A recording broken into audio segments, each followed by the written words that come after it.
Hey, can you hear me, Alex? Oh, you're muted, Alex, actually. Welcome, everyone. Today we're here with, cool.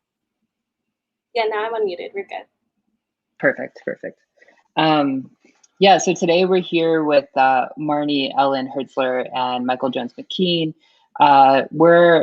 We're coming here in our, I think this is our 4th show that we've been doing with the Future Left conversation series. Part of this is to create an investigation of ongoing cultural currents and trying to see how they connect to politics, but also just trying to create conversations that are maybe not happening elsewhere. We allow this to be a little bit more open-ended, to kind of just explore what is possible. How has your week been, Alex? You've been very busy, it seems. Yeah, it's been okay. Yeah, I gave a talk, and we did like a Q&A and also a teach-in on one of my older essays, and the whole festival and thing was about like deceleration in relation to AI. So I feel like it fits in with stuff that you're also working on and stuff that we've like talked about before in other shows. And it was cool. Yeah. It was one of those weird times where, like, you know, when you get the description of a place and you have to do like a meta like thing about how it's like kind of fits in, but like you don't want to diss anybody, but it's like you want to critique maybe the basis of it. So that's sort of how I started off before I like got into my whole essay, which I'll talk about in a second. Most of it was about, I was sort of critiquing maybe the idea of deceleration in regards to AI. So that would be, I guess, like they're trying to foster more like a attitude towards slowness, I guess, and like taking your time and leisure to sort of combat the idea that capitalism always makes you sort of go fast and you have to work very hard and you have to work until you die and all of this and that.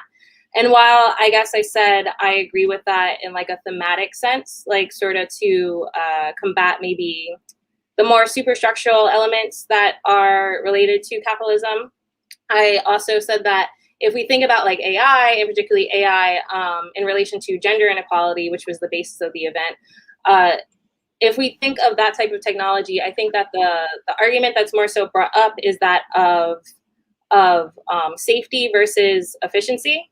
So I think like the more like efficient that you make the AI means that you're probably going to have to put more data into it.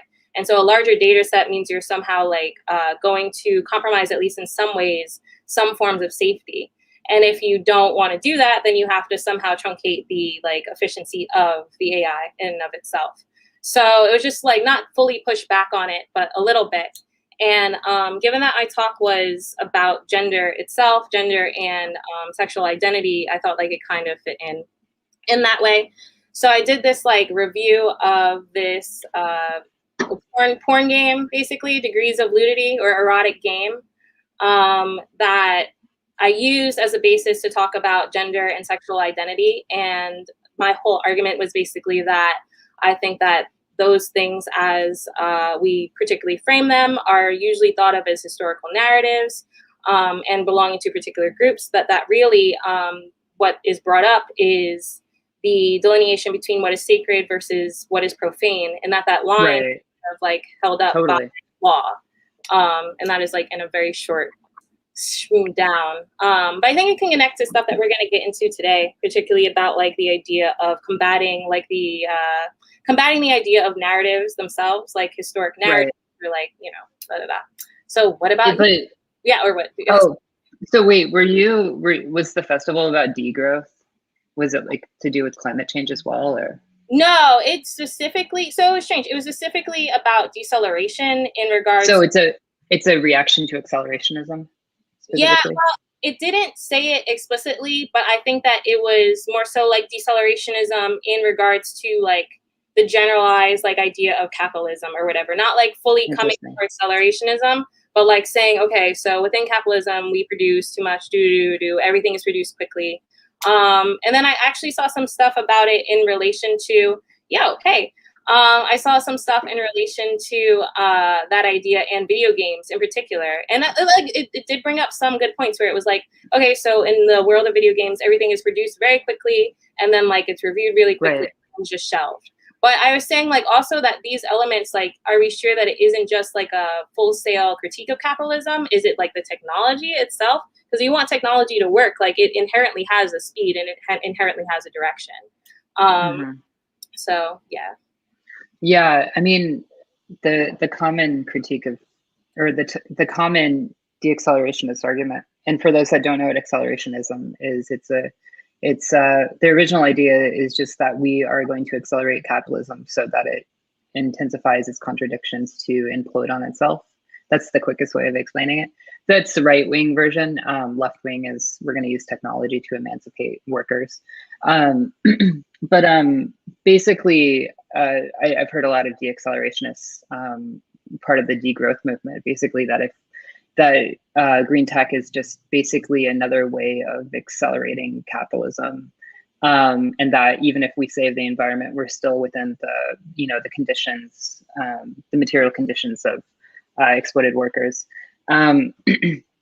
So I've heard that argument a lot, but also that people are just saying that we can't save the planet with technology, which I find that to be a little difficult when we think about massive carbon capture. But we could debate this. We could debate this all the time. But if we were to create carbon capture technology powered by nuclear and sustainable technologies and other, quote, clean or green technologies, then we could use technology positively. But yeah, that's the common context I've heard about deaccelerationism. But what you're talking about sounds a little bit more interesting to me. Talking about the cultural aspects of it. Yeah, I think that was basically what I was saying, was like often these arguments, I believe, focus too much on the technology, as opposed to like thinking about that the technology in the world that we live in is like an ecosystem itself. Right. So it's like, if indeed like it isn't, as I'm saying, like, and it's more so about this this dualism or this dichotomy between safety and efficiency, then wouldn't it be better if we have an environment in which one feels safe to give up their data, knowing that it's for something that would be more beneficial to society? Maybe like service delivery, as opposed to like just, I don't know, creeping on us platform to platform. Totally. Yeah, totally. I feel like one of the things that we could get into is maybe related to Michael's work again, but I will try to transition us so that we can get into the other stuff. I'll just make a quick announcement about. Sorry, I'm feeling a little spaced out right now.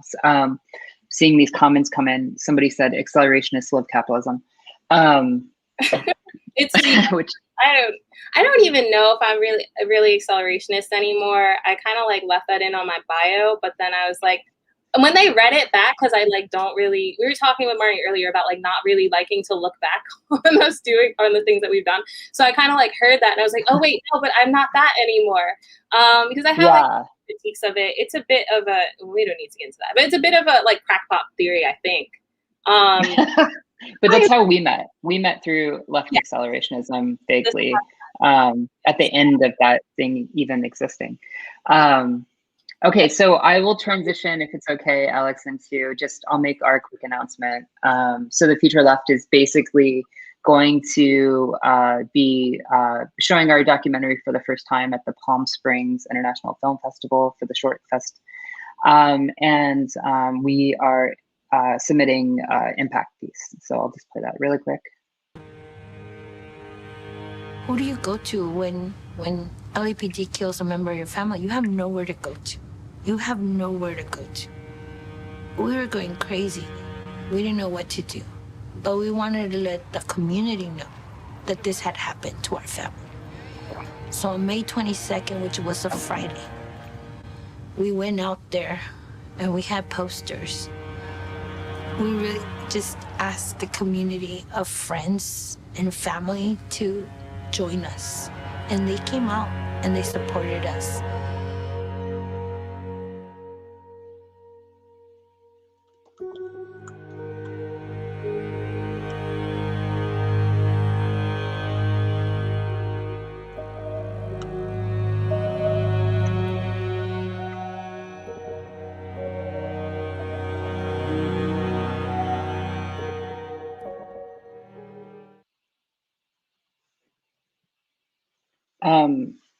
So, so we'll be introducing that film for the first time, and we also are planning on doing a feature piece. The film is covering the corruption of the LA police union. Our belief is that the police union is actually as opposed to the police, the people on the streets themselves are the people that are the political force behind why police reform is nearly impossible.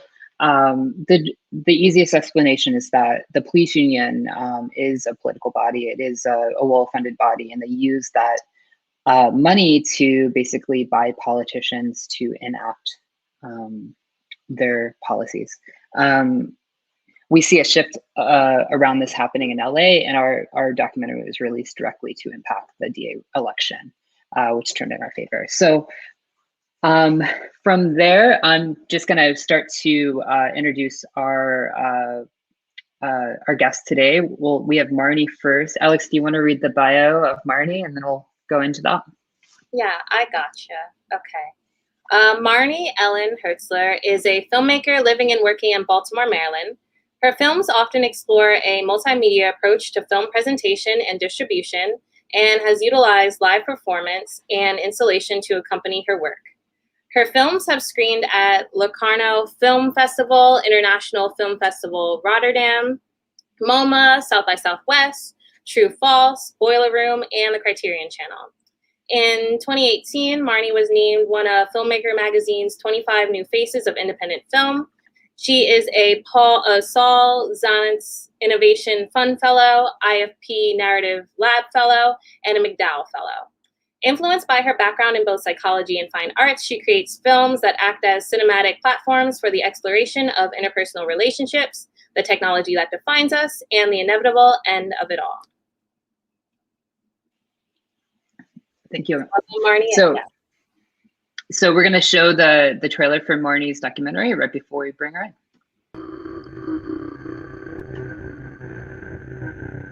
My friends from high school are SoundCloud rappers now. They moved to the desert of Crestone, Colorado to grow weed and make music for the internet. It's your boy, my name's Ryan, and I'm dropping the hottest track of 2018 this year to this date, 2019 and beyond. I went out there last summer to visit them, and we made a movie together.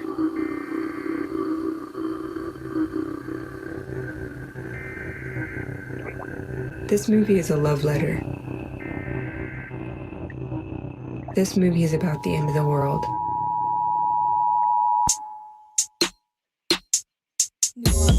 Threw out the glizzy and buy me an effing red dot so I don't miss him.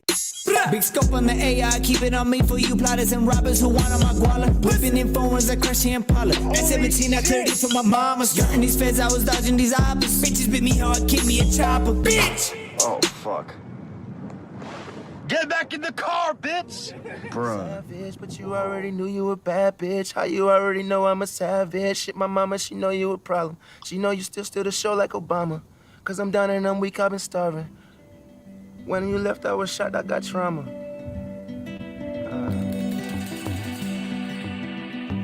I think we're always going through a sense of recreation, rising from who you are before and becoming a new you.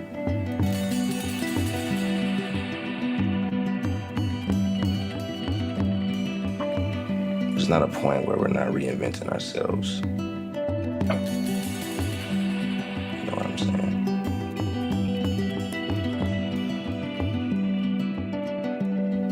If you rise above and say, hey, everything that I was such and such time ago,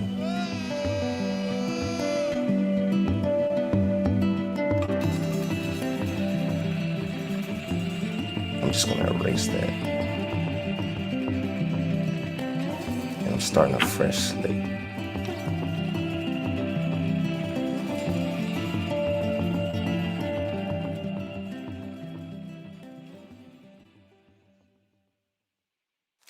Lonely for my friends. This apple is for me. Lonely for my friends, but this apple is I just want to keep on playing this part. This is so good. Oh my god, I love that he's singing that the apple is for him and the bologna's for his friends. That's so good. I can't wait for that to be a hit.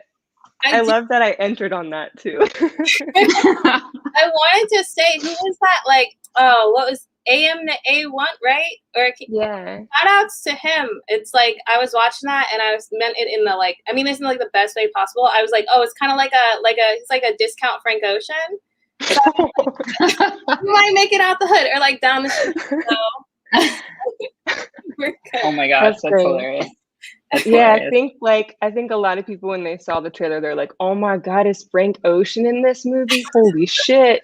But it's Hakeem. I mean, it is Hakeem. It's not just Hakeem. He definitely holds his own. Oh yeah. Oh my god. Well, I love that the comment section was blown up when we were playing the trailer, and that people were like, "What is this? This is insane." Yeah. So thank you so much, Marnie. How are you doing today? Good. I'm doing okay. Like, feeling pretty energized. I'm happy to be here. Thanks. Yeah, we're honored to have you for sure. Thanks. Who wants to? You want to start, Matthew? Or I have, obviously some. Yeah, stuff. go ahead. Yeah, go ahead. So, well, first off, I think when we were talking in pre-show about the movie, you were asking if like we wanted to know sort of what was real in it and what was not. And I obviously like you should explain a little bit more about the basis of the movie beforehand, but I feel like doing that might sort of give away the like whole magic of the movie. When thinking about what you were talking about later, I thought what was like even more interesting was that you mentioned that you can't even sometimes remember which was what. So with that said, like, I mean, maybe we should give the audience a little bit more of a basis of what the whole thing is about, everybody's favorite topic, SoundCloud rappers, and like how that talks to broader discussions about the internet and persona. So. Yeah, I was thinking about that same thing too after we hung up last night. I like usually have these conversations when I'm talking to students because I think it's helpful for filmmakers to see how you can form narrative unconventionally in a documentary. But yeah, when in terms of, I just want to talk a little bit about reality and fiction in the film before I say much about the movie. But I was thinking a lot about how advancements in technology create this middle ground that blur the lines between like life and death, performance and being, and the human experience and the digital experience. And I was, and that space is like, can be terrifying and electric and psychedelic if you want it to be. And I was interested in having Crestone, the movie, exist in that middle ground. So,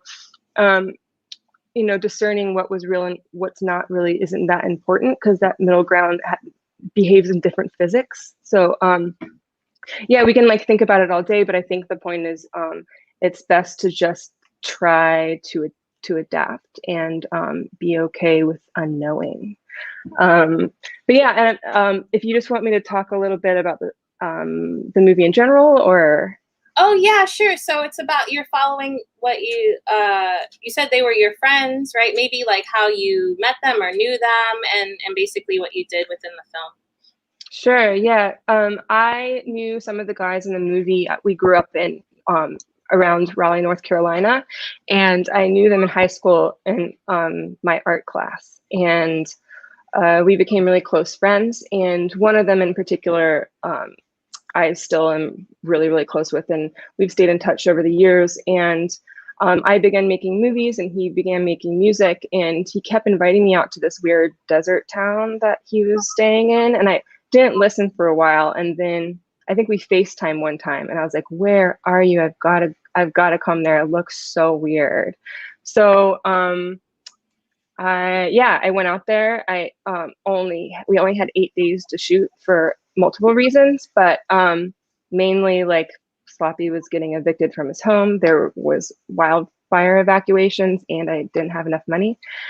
So we just were out there 8 days together, hanging out, shot a movie, and yeah, we like, you know, I was interested in what it, you know, that middle ground between when technology advances and having the last people on Earth be a group of artists that are defined by this digital medium, and what that looks like and what that sounds like. And yeah, it was just us, a lot of like exploring caves and running down sand dunes.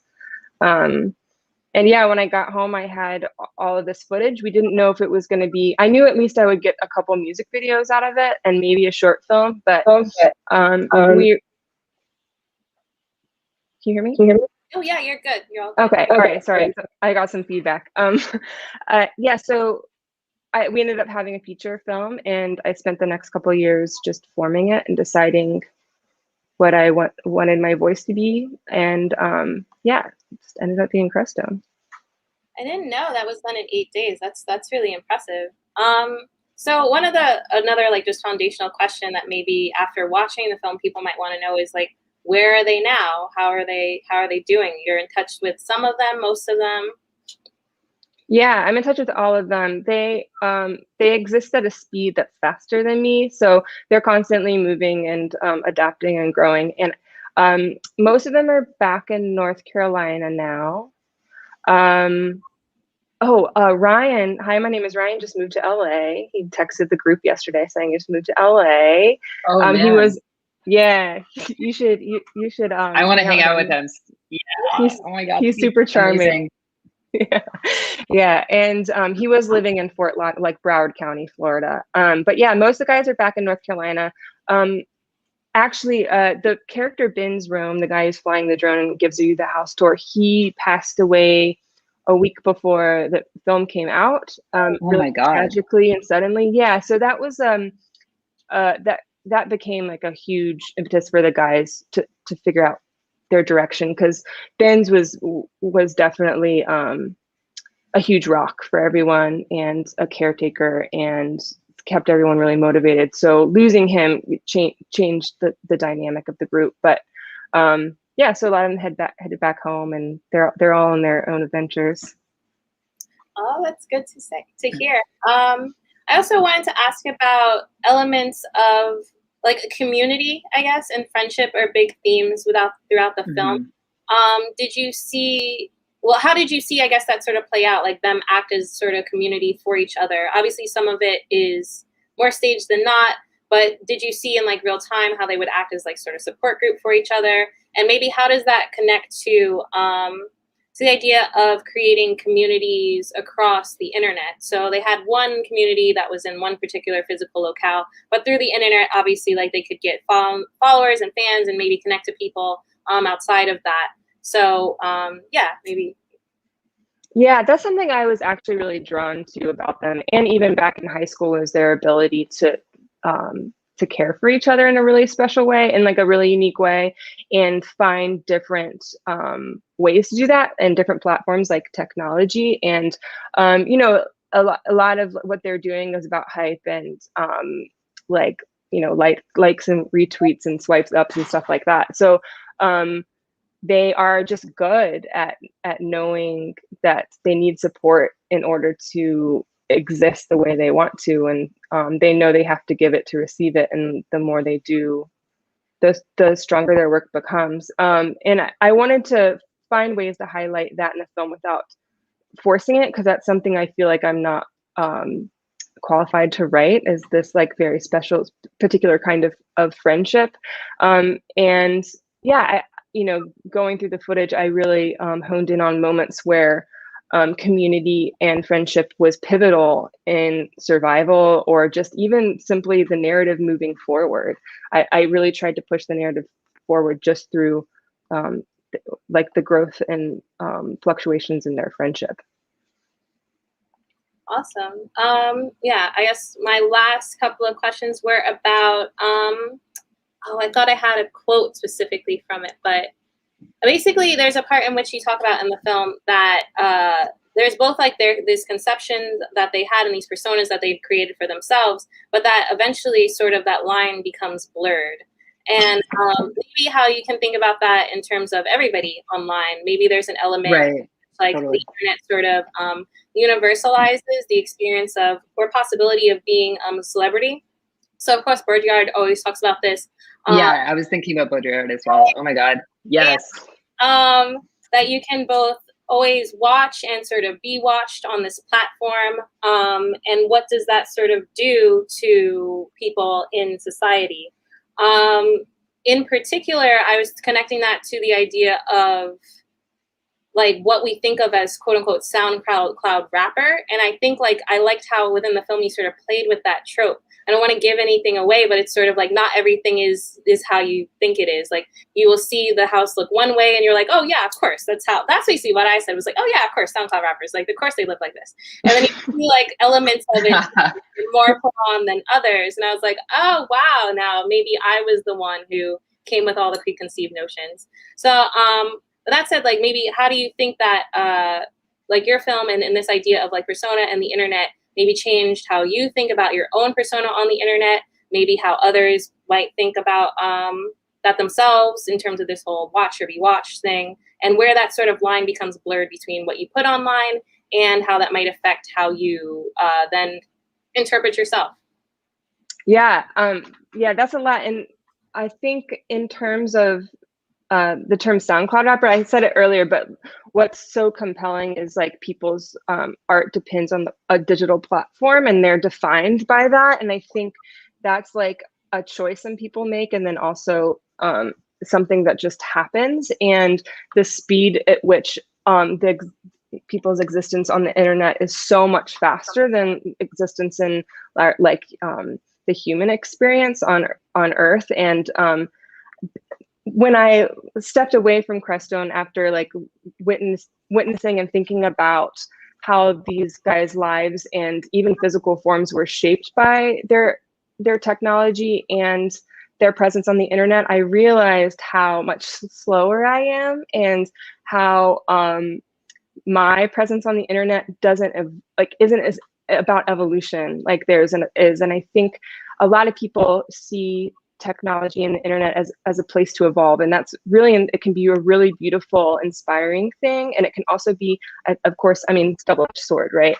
But I wouldn't even know where to begin in terms of my presence on the internet. I'm like, so you know, I don't even like looking at like images from my own life. I just like experiencing it. But yeah, I think people like find ways to define themselves in these digital spaces, and I'm for it. But I also know that middle zone can really blind us on what's reality and who we really are, and how to communicate between the digital space and the human experience. I hope that answered what you're asking. Right. I mean, I think although it's not text, I think Derrida would be proud, right? Like maybe we could see it as like doing that, like that exercise of if we have these binaries and we go real and not real and this and that, and we can like kind of port that in what Baudrillard sort of thinks. We can say that maybe like your film and things like that they sort of like ride this middle ground, and through that maybe we can like, if we can sit through the like experience of feeling uncomfortable, can like offer more possibilities. But also Totally. the time thing, like I think like most people live on like a weekly schedule, right? So Monday through Friday or Monday through Sunday, right, or whatever. But it's interesting, like as a person who used to run a meme page, that the internet runs on like a 24-hour cycle. So every day you get up and then you're like looking for material, and it's like it's, you know, it's in that way. So sorry, but throwing it to Matthew if you have. Yeah. No, yeah, I was thinking about the idea of hyperreality as well. It's kind of like when Sloppy is saying that, and I'll just play the clip, but let me see. I just want to play the clip, but Sloppy's talking about picking up Shia LaBeouf. But yeah, let's start getting into the clips and talking about kind of showing those people that are here to, you know, kind of like a view into the world a little bit. So I think this one is, just want to make sure.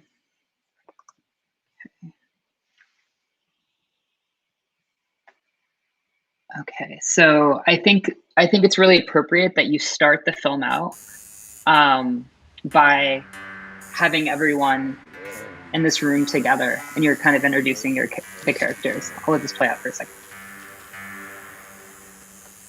I get it from my mom.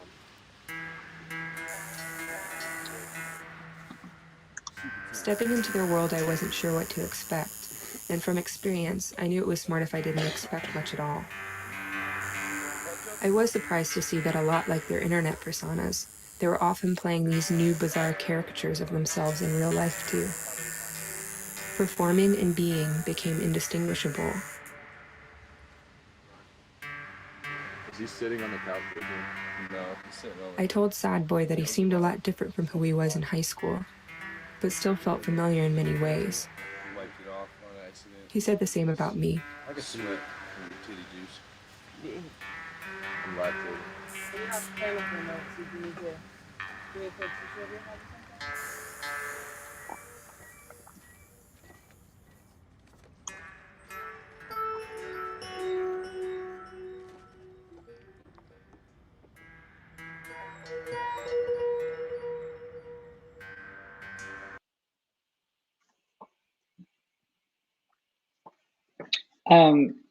Yeah, so in that scene, it's really interesting how can everyone see me? You're broken up, but we can hear you. Yeah, we can. Oh, okay, great. Oh, there you are.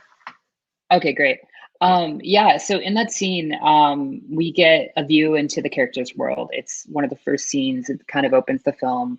And it's like in this circle, it's like in this yurt, right? And everyone's around this person that's getting a tattoo.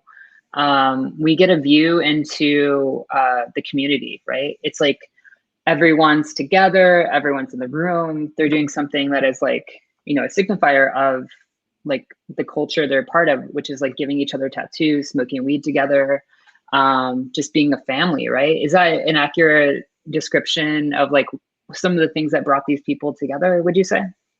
Yeah, definitely. And that's a space that Sloppy did live in for a while, I think with Ben's Rome and maybe Fong in that big yurt in the center of town.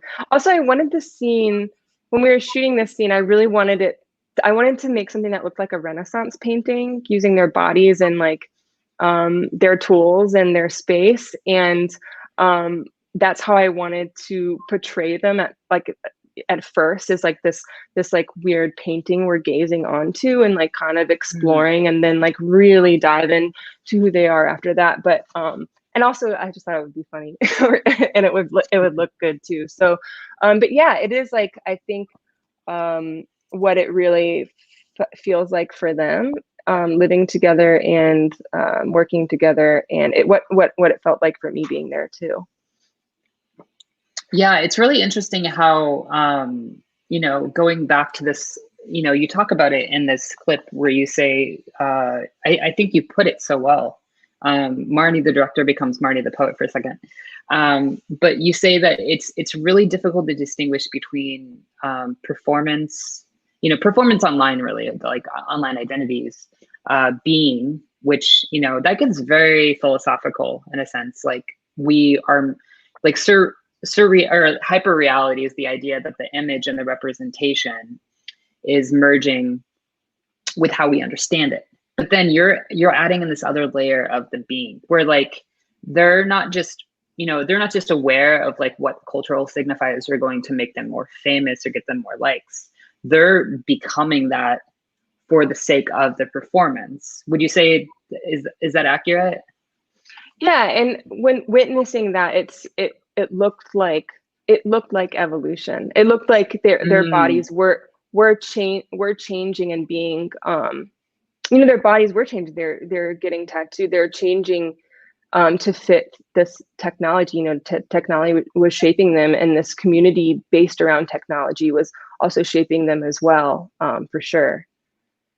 Yeah, and it seems like this is, you know, we're looking at SoundCloud rappers, and of course, you know, part of their career is like their image online, but really, it's we're kind of witnessing in this film the modern person too, right? Like, you know, you know, the Zizek talks about how dating, you know, like how you shouldn't fall in love with somebody on a dating app because it's not even actually who they are.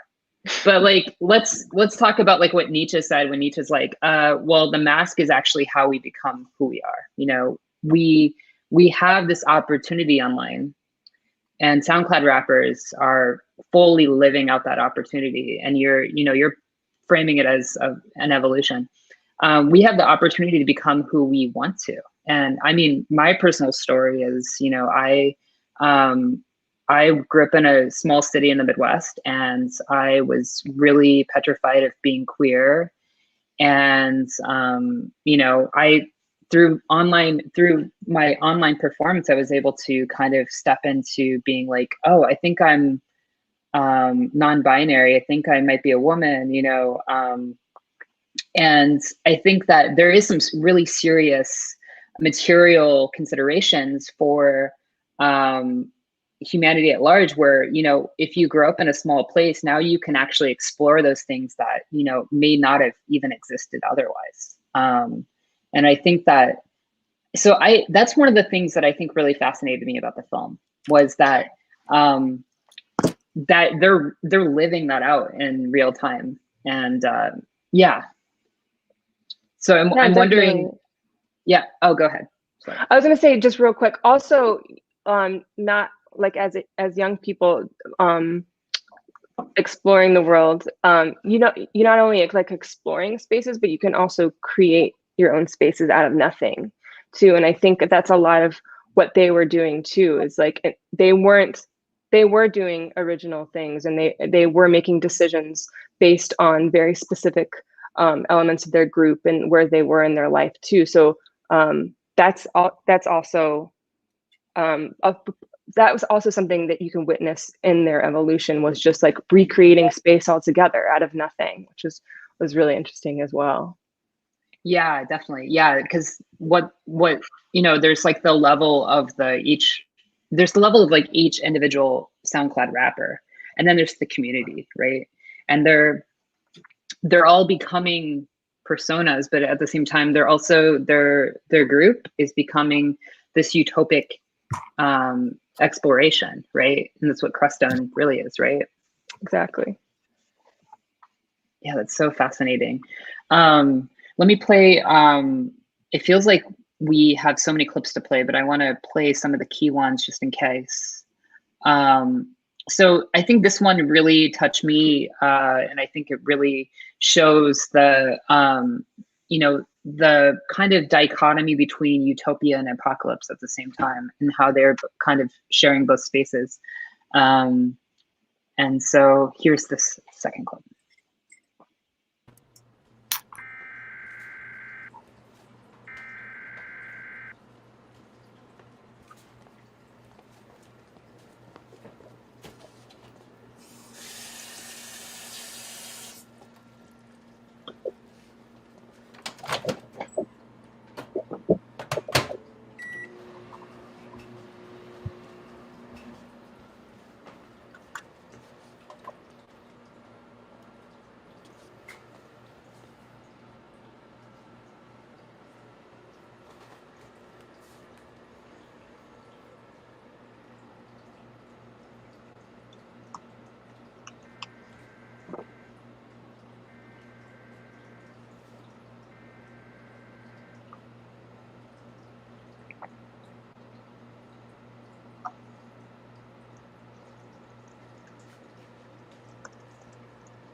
Suddenly the air began to smell like smoke, and ash fell from the sky in little flurries.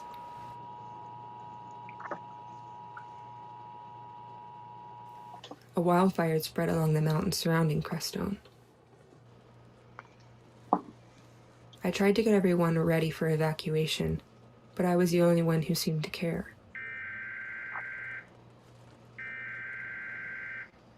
I began to distrust their utopia that I had come to love, and they dismissed my concerns like some kind of buzzkill. What was I still doing there? They didn't care, and I didn't even smoke weed anymore. I think this was the first time I realized how physically isolated they really were out here, and how maybe their devotion to creativity was actually just a complete dismissal of reality. If the world was ending, they probably wouldn't even notice.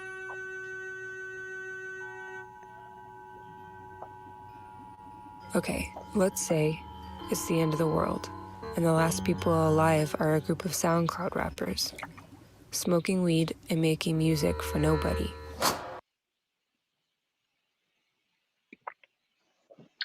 Wow. Yeah, that clip. I mean, once we get to that part of the film, I feel like just, so much of the film is, exploring the possibility of what it means to create reality. And there's almost like a romanticized notion of it, but it's a really fun exploration. And once we get to this clip, it's almost like it all comes crashing down. Like there's hints of it before, like, you're talking about how maybe there's some grandeur and maybe, there's some complications. But once we get to this clip where, we're living in this world where forest fires are taking out cities, or landscape fires are taking out cities, you're there and you're kind of trapped filming this documentary, which shows your dedication to capture what it is, but it's also, as a viewer, you're scared for you, the person capturing this reality, and you're also really concerned about the disconnection from reality. Yeah, do you have any comments on that? And like, how were feeling when this was happening? Were you scared, or what was your experience at this time? I was worried, and I felt silly for being worried a little bit, because they were all telling me that, oh, this, wildfires happen all the time, it's fine. Like last time I had to put like a wet tarp on my roof because there's fire falling, like stuff like that. And so I, was constantly checking to make sure me and my collaborator could get out if it did get closer. So it was like me constantly monitoring it. But it was worrisome, and it was just sad to think about how quickly these communities can be so uprooted, and everything can change, and that kind of existential anxiety that these communities live with. And I also think this was the point in the film. The film does take a huge shift here, and it's when my voice splits off. I don't think you hear me for a while, and it's where you can tell my role as a documentary filmmaker and what a documentary means, where my job is to watch reality and capture reality, and that's never true. Like a documentary is never real. When there's like some kind of device or a camera in the room, everything changes. The human experience changes, so there's no way to avoid some kind of adjustment to real life. And so at that moment, I was like, well, this can't be a documentary anymore, because they're living in something that I can't capture. They're living in a reality that I don't understand and I can't capture, and I don't think I can be totally let in on. And I wanted their reality to then drive the rest of the film until you hear me again, and until I find a way to enter and feel confident as someone trying to capture some form of reality. And so my decision in voiceover at the end, and I'm playing a character, so my character's decision at the end to make it this apocalyptic story about SoundCloud representing the end of the world is like a reaction to this reality that they're creating that I just can't lie and say it's a documentary. Right. Yeah. There's this concept of, I'll let you say something. Go ahead, Alex. Sorry. No, I was just gonna maybe connect it to, let's see if I can consolidate it very quickly, to Michael, in a way that we're gonna bring out soon. That like there's this element of, I guess, like the earth itself that has like its own mind of its own, and it's like these natural elements that you kind of can't necessarily predict. Even though a lot of like what you're talking about was about like the internet and these digital spaces, it was interesting to see like the relationship between, I guess, like your friends or the characters and the earth.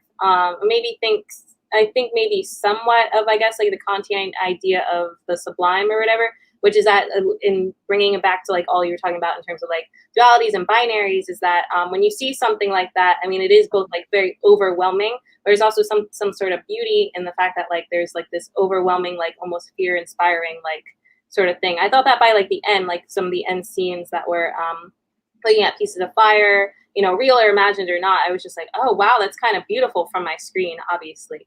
But yeah, there's just the earth is the natural element that you kind of can't necessarily avoid. Yeah, and they're completely resigned to it too, which is I also think really beautiful, is they've just given themselves over to it, and it's like we can't escape it, so here we are. But I also think that, again, you know, it almost represents the world we live in. Like somebody calls this a documentary for the post-future generation, right? So it's like knowing that, you know, climate change, and I think this also relates to Michael's work, and something I wanted to bring up, but climate change is, you know, at the point where many people believe that we can't stop it. And it's gone so far that we can only mend it, right? We can only slow it. We can only work with it.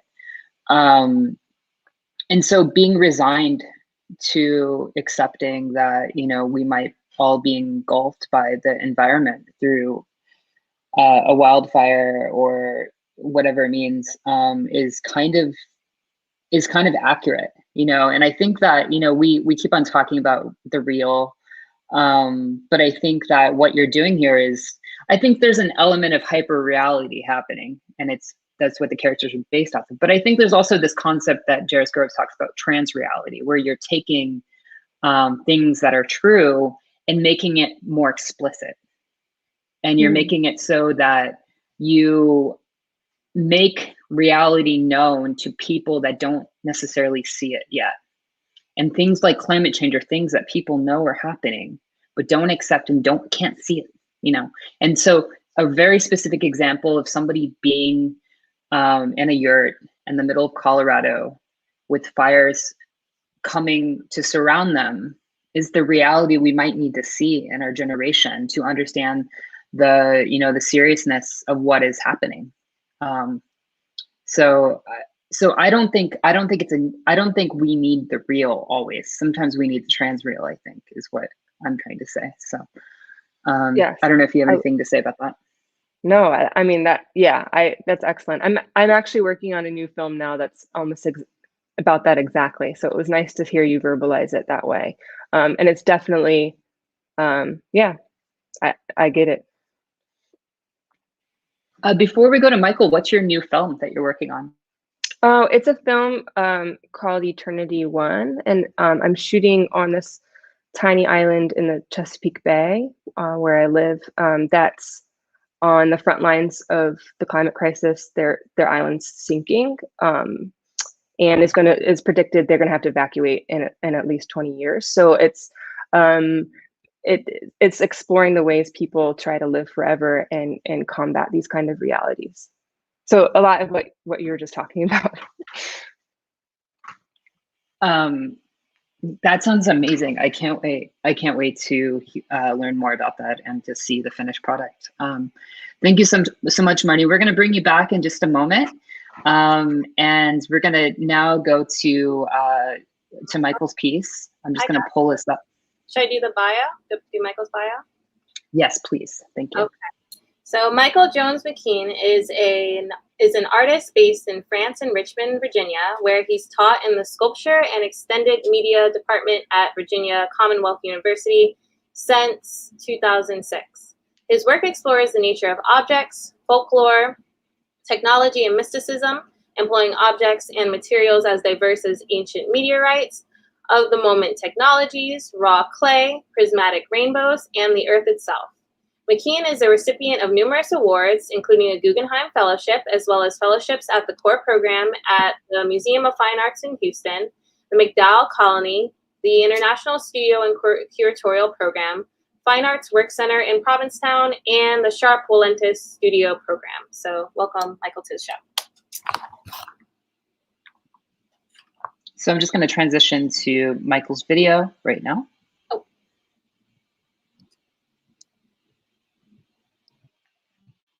And just want to see if we have any sound. Do we have sound on your side, Alex? No. Okay. So we don't have the sound right now. So I'm going to, I don't think this is going to work from this. So I'm going to stop the video, I think. Okay. The perils of going live. Welcome, Michael. I'm sorry about that. It looks like we can only upload videos from a file to get the sound for whatever reason. So I guess we just have to talk about things, you know, like what most people do. Yeah, I love it. Welcome. How are you doing? Better. Yeah, thank you for thanks for inviting me. It's really cool to do this. So how do you want to? Yeah, I'm happy to jump in and just kind of describe what I'm working on or whatever feels right. Yeah, I love the casual format you had with Marnie. Yeah, totally. So, I mean, so I also have some images too I could share. I don't know if the screen share works. Try it. Yeah, if you want to share some images, you're very welcome to share some images. I think also we could still show and kind of talk over the video if you would like to talk over it, but I feel like you're kind of a purist and would probably just rather handle it all yourself. And so go ahead and share some images. I feel like, yeah, go ahead. Let's see if it works. Yeah, and just tell us about your work, and then we'll jump off from there. Yeah, totally. If it doesn't work, that is totally okay. Let's try. Let's see what happens. Every format's a little funny. Am I sharing? Let me see. Oh, there we go. There we go. Yes, we did it. Okay, amazing. Okay, cool. So we'll just breeze through this. So it's probably important just to understand a little bit about the form. So I've been working. So I'm a sculptor, and I think a lot about materiality, and with sculpture comes scale. And one question that I've had is a question around the earth and a kind of maximum unit. So thinking of a kind of scale that would be the scale of the earth. So formally, I was imagining a way to begin to tell a story about the earth and its systems, its geologies, its histories, its peoples, but also to build out a way to understand the earth as a sentient object. And so the way that the project organizes itself is a single ring that wraps around the earth. And that ring connects 12 locations. And those 12 locations, in their diversity, begin to describe a kind of begin a kind of portrait of an object that will forever be will forever misunderstand.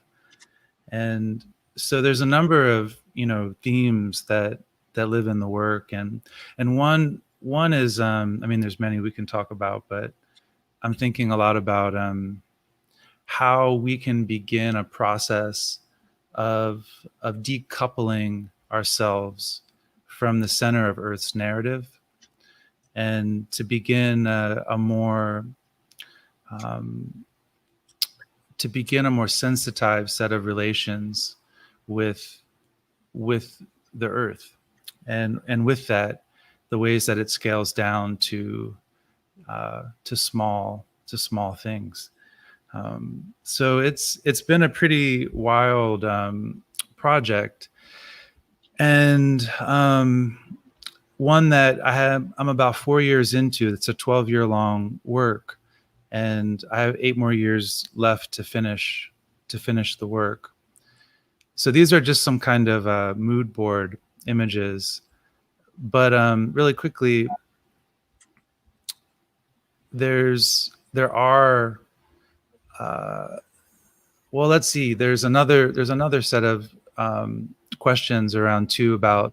I think this ties into the discussion around Marnie's work, about our moment right now, the sort of technological moment that we live in, and the ways in which that has altered our perception of the planet. So in thinking of a system where the world is not only just mapped, but it's retrievable and down to every meter. So the ways that the Earth becomes a data set, and the ways that we can begin to understand the Earth, as to sense the Earth through that data, opens up a whole other set of discussions around say even animism, like a techno-animism. So this is a kind of process. So that it took about 3 years to develop an algorithm and a data set that lacked significant bias to sort of map out the Earth, to actually find a ring that connected 12 interesting sites, or sites also of a kind of diversity that could begin telling a story that felt as complex as it needed to be. Well, thank you. That's perfect. I guess my original thought in looking at both some of your talks. I love this right here. Yeah, here we go. Here we go. Some of your talks and the older video about the piece, because in that video you talk about a boat, I guess. You say, right. I guess, about a boat being a good object through which we can think of the Earth, as opposed to like separate like locales as one particular object. And I thought first and foremost maybe about Foucault's ideas of heterotopias. And I wonder if maybe that was something that you started. So for everybody, sort of, that's how you do it. They're like spaces that don't. They can be certain types, multiple different types of spaces. Some of which that don't fit into the normal distribution of territories. So like example would be one example would be echoing. A garden, because it has multiple different plants from like all around the world per se. Maybe a library also. And I guess like maybe how that blends into your work, this idea of challenging what we think of as space. Yeah, that's really great. Yeah, so if I think in early on in the project of trying to build out a set of locations that felt like as a totality became a kind of heterotopia. And so just illustratively, like some of the locations, describe something about deep time. Some of the locations describe something about, say, for instance, like looking away, like an observatory. So like that's looking away. Some of them have to do with, like an open pit mine that is the very basis of like all of our electronics come from this mine, essentially. We're like an island in the South Pacific that is, 1 foot above sea level, that essentially will disappear within within the envelope of the project. So, I mean, I think that idea feels really apt and useful for sure. And not like in order to connect it also to Marnie's and also maybe to yours in like a different conception of it, I thought of I don't feel like doing accents, so I'm just gonna butcher it. But Jacques Rancière, like his work, because he takes up off of heterotopias and uses the idea of heterochronies, which is supposed to be the same idea but like with time. So it's like different, and I think like in that way maybe we could think of the internet as sort of that. Matthew is completely frozen, so I'll just like take it away. But in the sense that like the internet could be a space of that as well, and maybe how like conceptions of time also like fold into your work as well, because it's something that I've also like used to do a lot more work on. So maybe we could talk about the element of like more temporal aspects of your work. Yeah, totally. Yeah, I mean, I think you know, again, like my training is as a sculptor, and you know, growing up in our moment, all the works that felt interesting to me were not sculpture, like they were time based, you know. So reading a novel, or you know, watching a movie, or you know, even like just scrubbing through a YouTube video or something, like it always felt that sculpture was broken because it just is so emphatically still. And so when we go to it, it doesn't have a beginning or an end. Like it just exists as this kind of thing in the space. And I think we're so savvy at understanding objects that play. And when a sculpture doesn't really play, we have trouble doing stuff with it. So it's been a question. Time has been a question with the ways that it lives or doesn't live inside of objects. And you know, I think, you know, early on I was trying to like even ask objects very specific questions about a kind of timestamp. So, you know, thinking of a meteorite that is older than the Earth itself, like the kind of puzzle, the temporal puzzle of that object and the ways that it lives on the Earth, but it sort of defies the Earth's, you know, own registration of time, you know, or a rainbow that is kind of like a time traveler that, you know, would appear and disappear, but that rainbow is a kind of has such a fidelity that it doesn't degrade the same way that a mountain might, which is, you know, it might be a billion years old or 500 million years old, but the rainbow kind of, it doesn't degrade or move. But our ancestors will see the same rainbow, or our future ancestors will see the same rainbow. So like time has been a really interesting way to think about objecthood, and you know, the ways that certain objects might even have a really short kind of time signature, where within a few years it seems archaic and like an artifact or something. Like, so those have been interesting ways, but also to try to, for me, I think in the project, the 12verse in particular, is to try to understand longer time horizons, to try to like jostle myself out of imagining that a long project is 2 or 3 or 5 years, and to start thinking of a work as a lifetime.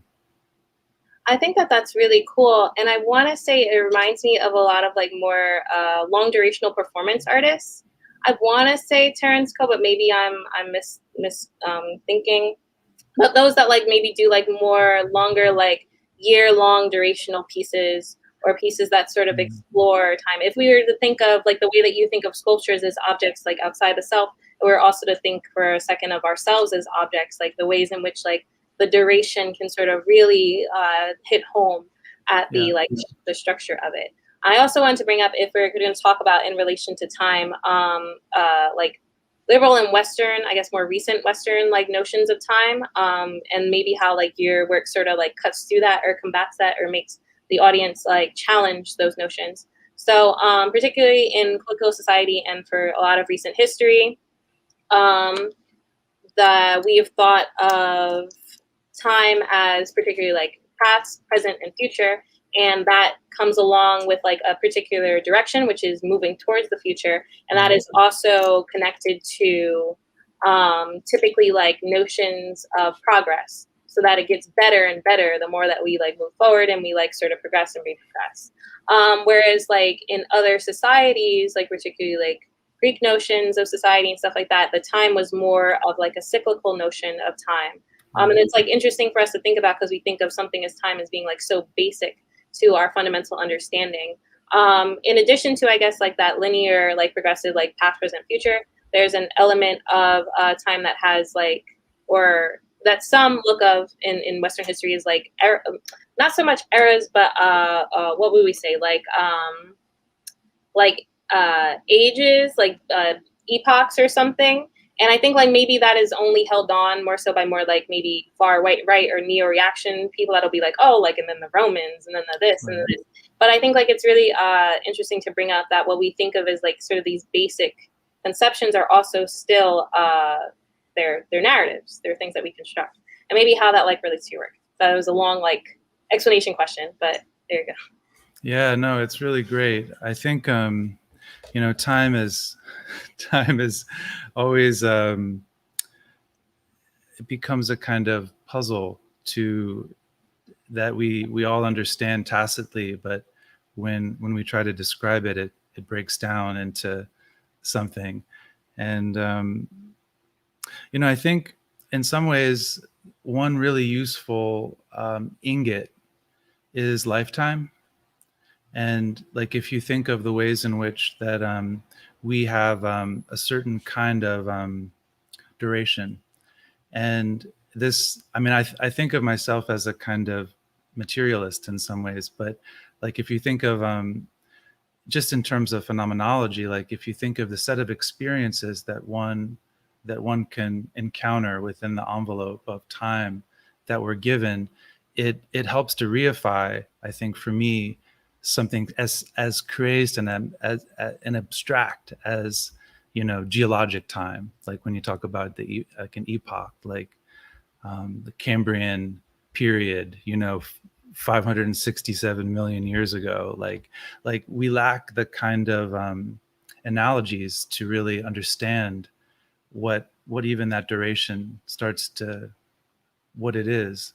So lifetime becomes an interesting way to measure what we can do, you know, how we can be, who we can love. It's, I think there's also something about, and this is kind of sidebar, but, you know, I've been thinking a lot about erotics in relation to sculpture practice, and the ways in which I think we can, like if we think about touch as something that when an object comes in contact with us, there's touch. And if we're receptive to that touch, there's a kind of eroticism there.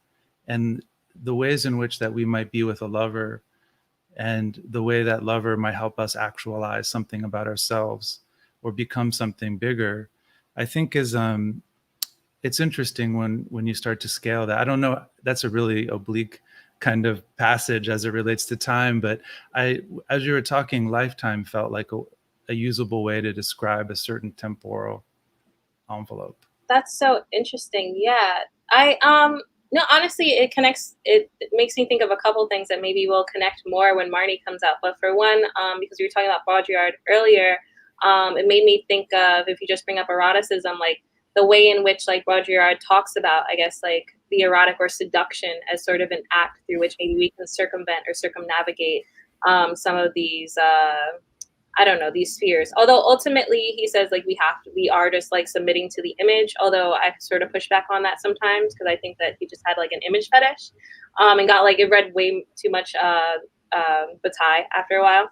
But I also think let me find a thought. Where was it? Oh, I don't know. Well, we'll get back to it later. But that was yeah. I was thinking about, I mean, the Baudrillard thing. I was as I was in the waiting room and folks were talking, I was reminded of this really beautiful passage. Sorry, this is kind of cliche and weird, but Oh, be cliche. Beautiful. There's this passage that Warhol had about his tape recorder that I always found really operative. And he spoke about it in a way. So we got this tape recorder in the 60s, and he just started recording everything. He just carried it around with him, and he recorded everything. And what he realized is that when he had the tape recorder, everyone performed for it. And it became a kind of hyper-real space of performativity, and that the tapes were really good when people were really performing.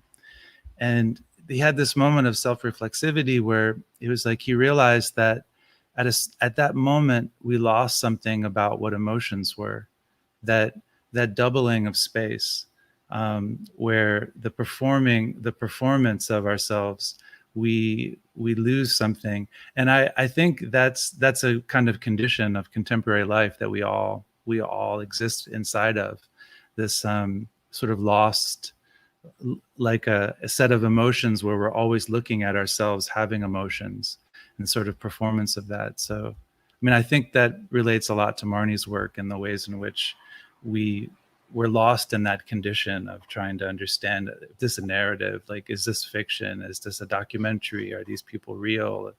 Oh, and I had one last, unless Matthew, you have quick points too. I had one last point, sort of. Oh, yeah, also that's a really good, before we even get into my point, where are the points located? Yeah, that's a great question. Thanks, John. It's so as you can imagine, there's a lot of research that's baked into the project, and I haven't released the locations yet, and in part because at each location I have to build a set of very real relations. Like, it would feel really disingenuous to sort of announce a bunch of spots without having built a kind of robust network of collaborators, of sort of co-creators at each site. So, I mean, I can say, I mean, there's an unbelievable observatory. There's an archaeological site that's of significance. There's an impact crater that is really beautiful. There's a primeval forest. There's a massive wind turbine farm. There's a nuclear test site. There's an open pit mine. There's an island. There's a migrating blue whale population. I mean, those are some tastes, but I actually can't wait to release the first tranche of real sites, which will happen later this year. Nice. Well, actually, yeah, Matthew. That's so beautiful. Yeah, that's so beautiful. Wow. Yeah, wow. Yeah, I just want to say again that, listening to you go through the presentation, I don't think it's just your voice. I think it's like your orientation towards the world, but there's something, it's like very therapeutic and grounding and real. And it's interesting because as a sculptor, you're like the ultimate materialist, and you're making, like, I was like, you're kind of a purist, right? And that's like in the best sense of the word, or in the best sense of using the word, because you're bringing us back to the material with your explanations of what seems to be the ultimate units. And the trailer for 12 Earths, you talk about how the Earth is, the test site, right? But it reminds me of how you were talking about a lifetime as a unit, right? And you're dealing with these, it's like you're dealing with these, these finite units in a way that makes sense to people. Like, we only have one Earth, we only have one lifetime. And I think it seems like spatially and temporally, those are the things that we always have difficulty understanding. So I appreciate that. Yeah, so my first question is, I'm just wondering what brought you, to want to explore 12 Earths in the first place, as a as an exploration and a durational sculpture slash performance. Yeah, that's, I mean, so that circling back, Alex, you had mentioned this boat, right? That was in this trailer that we didn't get to see, and there was some logic to starting the project on this island with this destroyed boat, and so that boat was involved in this attempt to circumnavigate the Earth, and it was a failed attempt. And so I was thinking about this boat as a kind of scanner, as a kind of like small object that its job was to sort of roam the Earth and understand it as a totality, as a kind of sphere. And so I thought a lot about this object, and there's a lot of mystery around this particular one, and it sort of opened up a set of questions about thinking about an object that one could never see. So the Earth is a kind of cognitive object. Like we imagine it in the mind, but we live on it, of course, but its totality escapes us. So we develop systems to understand it as a whole thing. But as human beings, we never really get to understand it. So in the most basic sense, an art practice is a research practice. And so you choose to work on things that you want to learn, you want to get closer to. And so I think, in a really basic sense, is like I wanted to learn more about the Earth. And so to give myself a kind of container to operate in, to sort of to get closer and more careful with it as an object. Mm. Who would have thought that that there would be these two basic scales to what your project is? It's like both spatially and temporally, but also that you are you're attempting to understand the expanse of the Earth in a way that no one has done, probably as a sculptor, right? Through materiality. I wonder if you, if in doing so you have learned anything about what time and space and materiality means, through this experiment. I guess Yeah, 4 years in. I mean, there's many small moments of learning.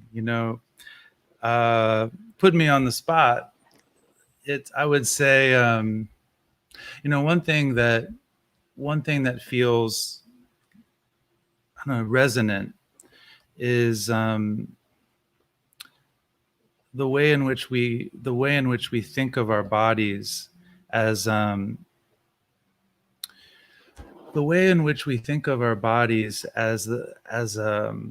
direct encounter with the real, and trying to build systems that remind us that the real extends in every direction beyond arm's reach. So if we think of time as an extension, if we think of scale as a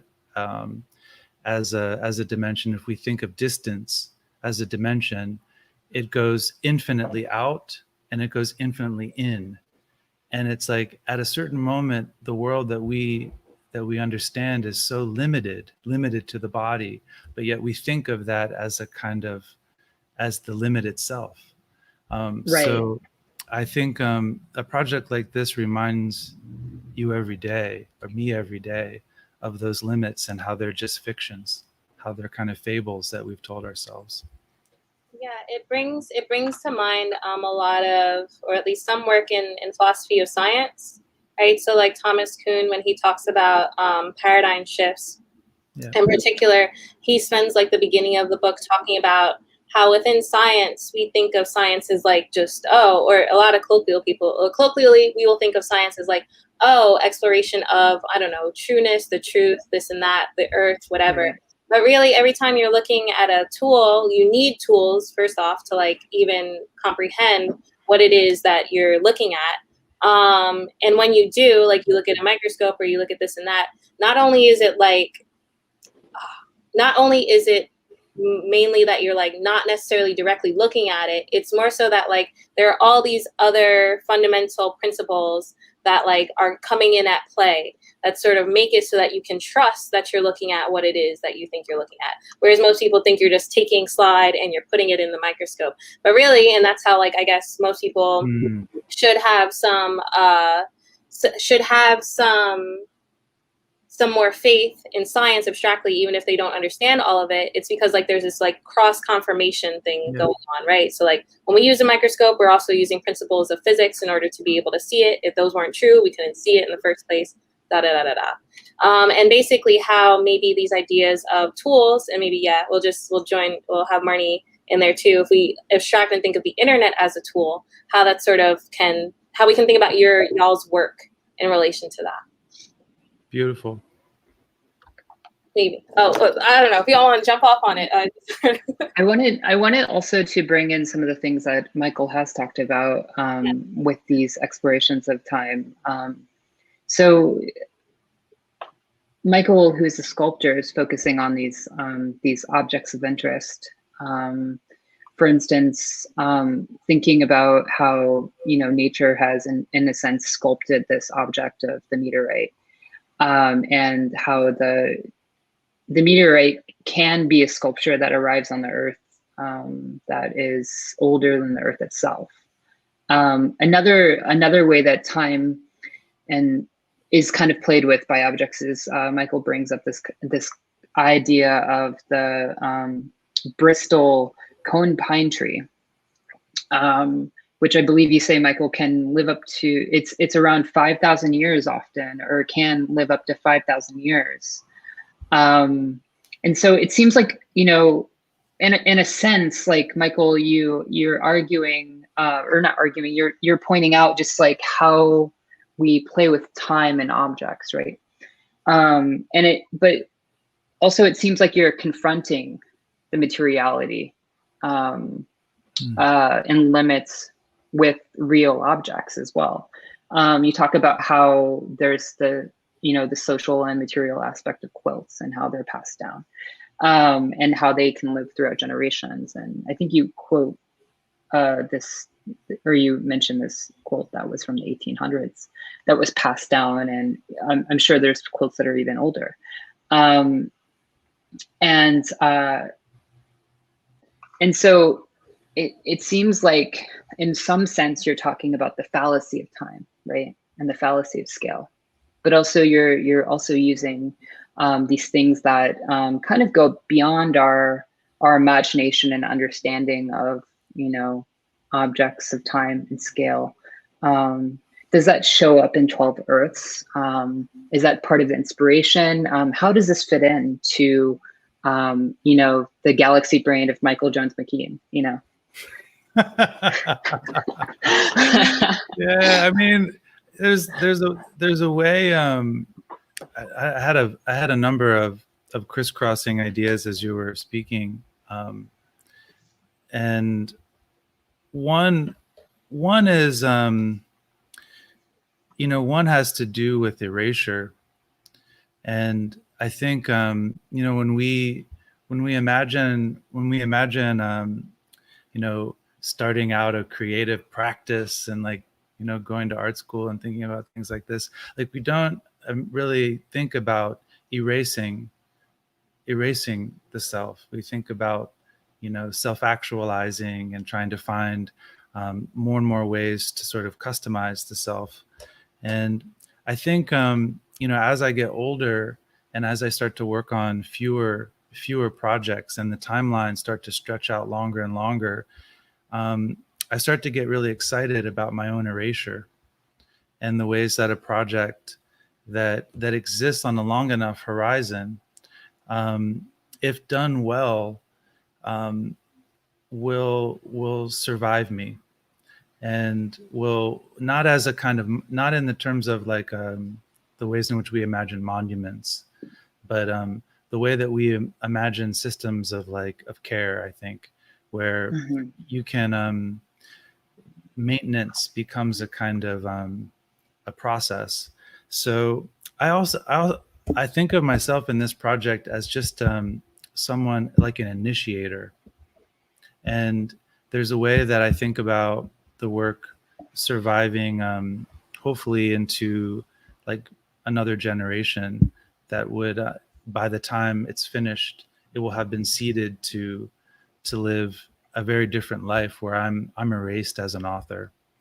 So I think when I think of works that live more like as a kind of, if we think about anthropology and not about art, we think about objects that move in time in really different ways. And I think more and more I become, magnetized to a different style of thinking where it's like I can work slower.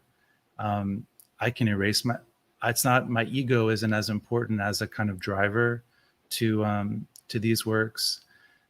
So that's a kind of another way into the work that, I don't know, as you were talking, it sort of sparked a few things. Yeah, it reminds me of your interview in Art Papers with David Kim, where he's talking about how your work kind of signifies how the scientific community works, where you're heavily relying on the work that came before you, and how it's not about the individualization of your idea, but it's about what in sociology and even anthropology we talk about the idea of cultural accumulation, where the idea of all ideas come from somewhere. And even in materials production, you could think about how a table is, the metal comes from South Dakota, maybe the wood comes from the Redlands and California. And basically you have, this conception of technology where you have, parts that were created in all different time scales and different places and then brought together in Shenzhen, China.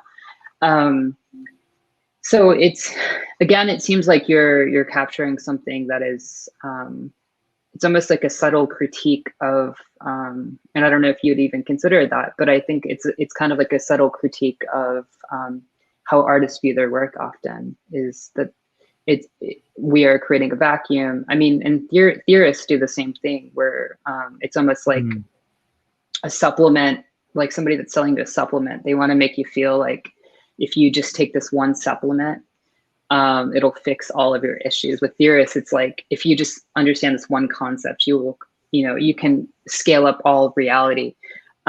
So it seems like you're capturing, again, like you're bringing in materiality to your thinking, which I think that's, as a sculptor, that's very, I'm guessing that that you had to develop that practice as a, as a lifer, as we used to say, a person that was dedicated to art their whole life.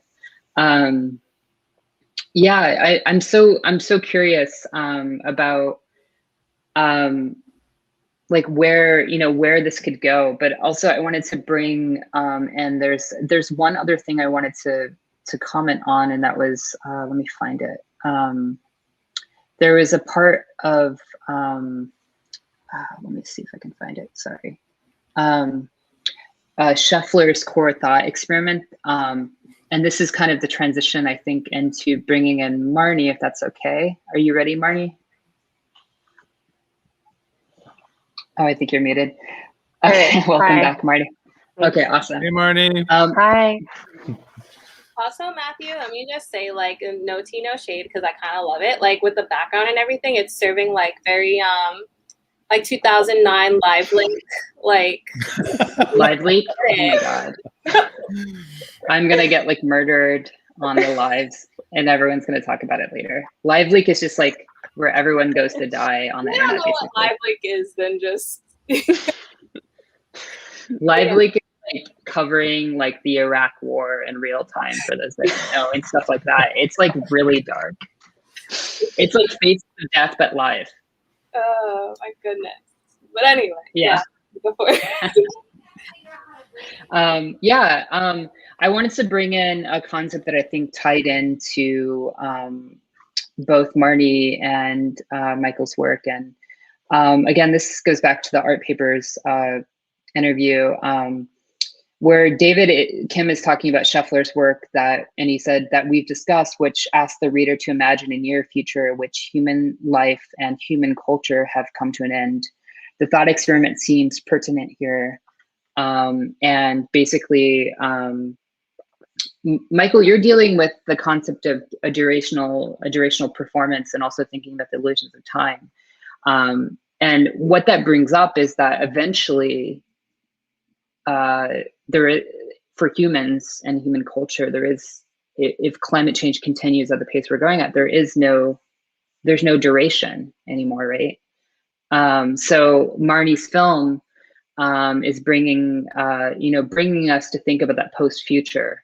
Do you see how that can you see how that potentially relates to Marnie's film in any kind of way?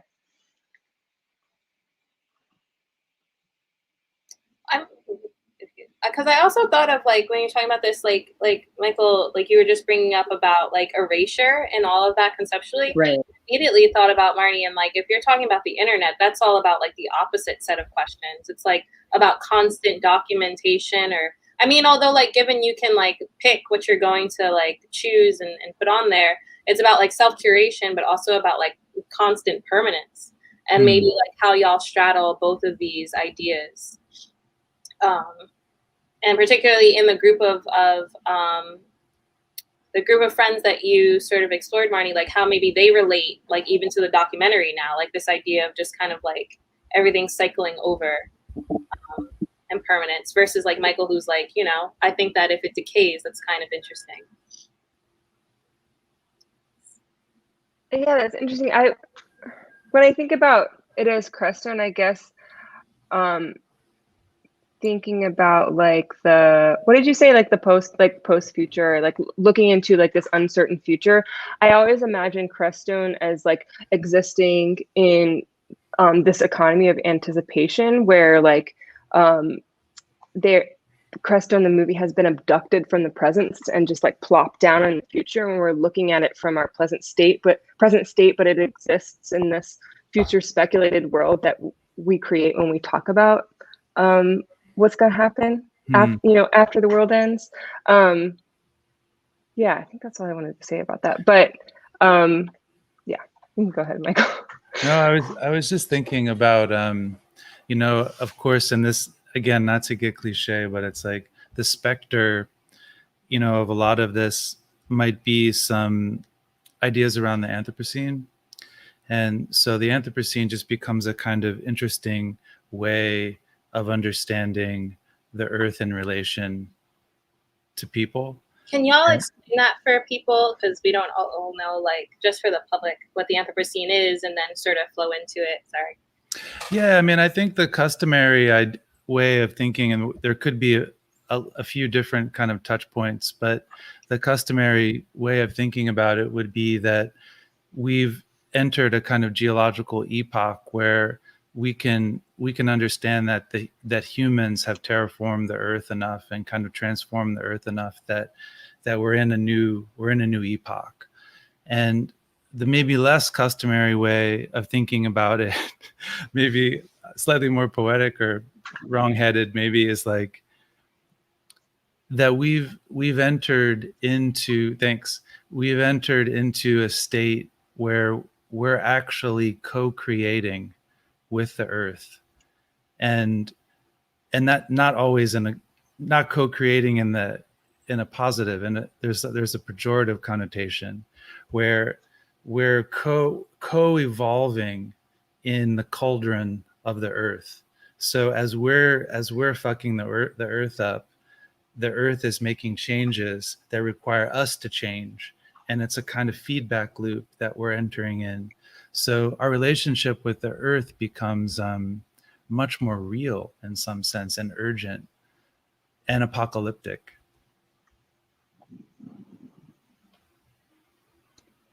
Does that make sense? Like the coevolution, like the ways in which that we have to make changes because we've made changes to the planet, and that feedback loop. Right. Yeah, definitely.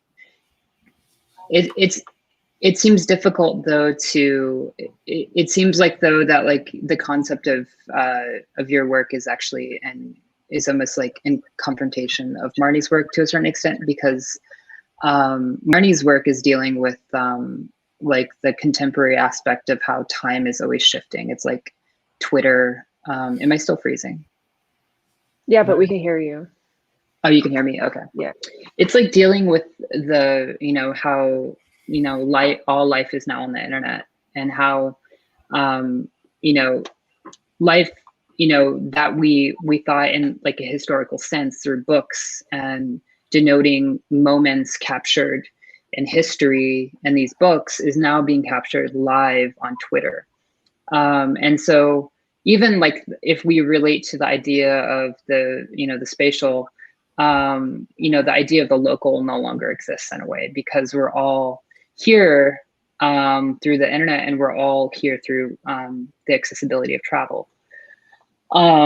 So these, these things that, used to denote borders are now seismic lines like earthquakes. And, cultural climatic events are likely to happen just as climatic events of, geological or, just in terms of nature, because we're basically, we're accelerating, whether or not we're accelerationists, we're accelerating.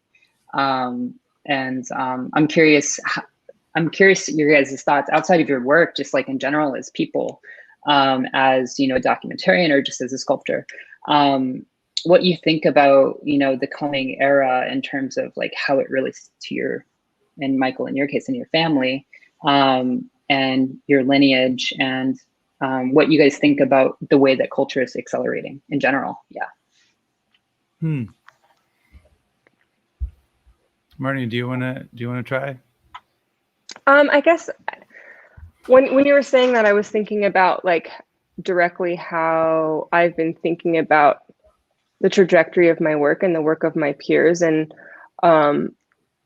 looking into the future, what it means to be making digital things. And like, it's actually, it is actually, even though it's invisible and it is in this digital space, it is actually affecting the earth, and it depends on the earth to remain too. I haven't, like that's just like the extent of where my head is at now, where this like digital detritus that we have is reacting to the earth, and these feedback loops that you were talking about too. And so like thinking about like making something that doesn't, like making the most like sustainable film, like is that something, like making a film that actually reacts to what's happening to the earth, rather than just talking about it or showing it? What would that look like, and what does that mean? Yeah. It also makes me think about too, like the materiality of surviving too, because like, for instance, if we are to go into like an anarcho-primitive future where we're living in caves, like in your film, when they're exploring the cave, it kind of made me think about like how, is your film going to survive as just a digital entity?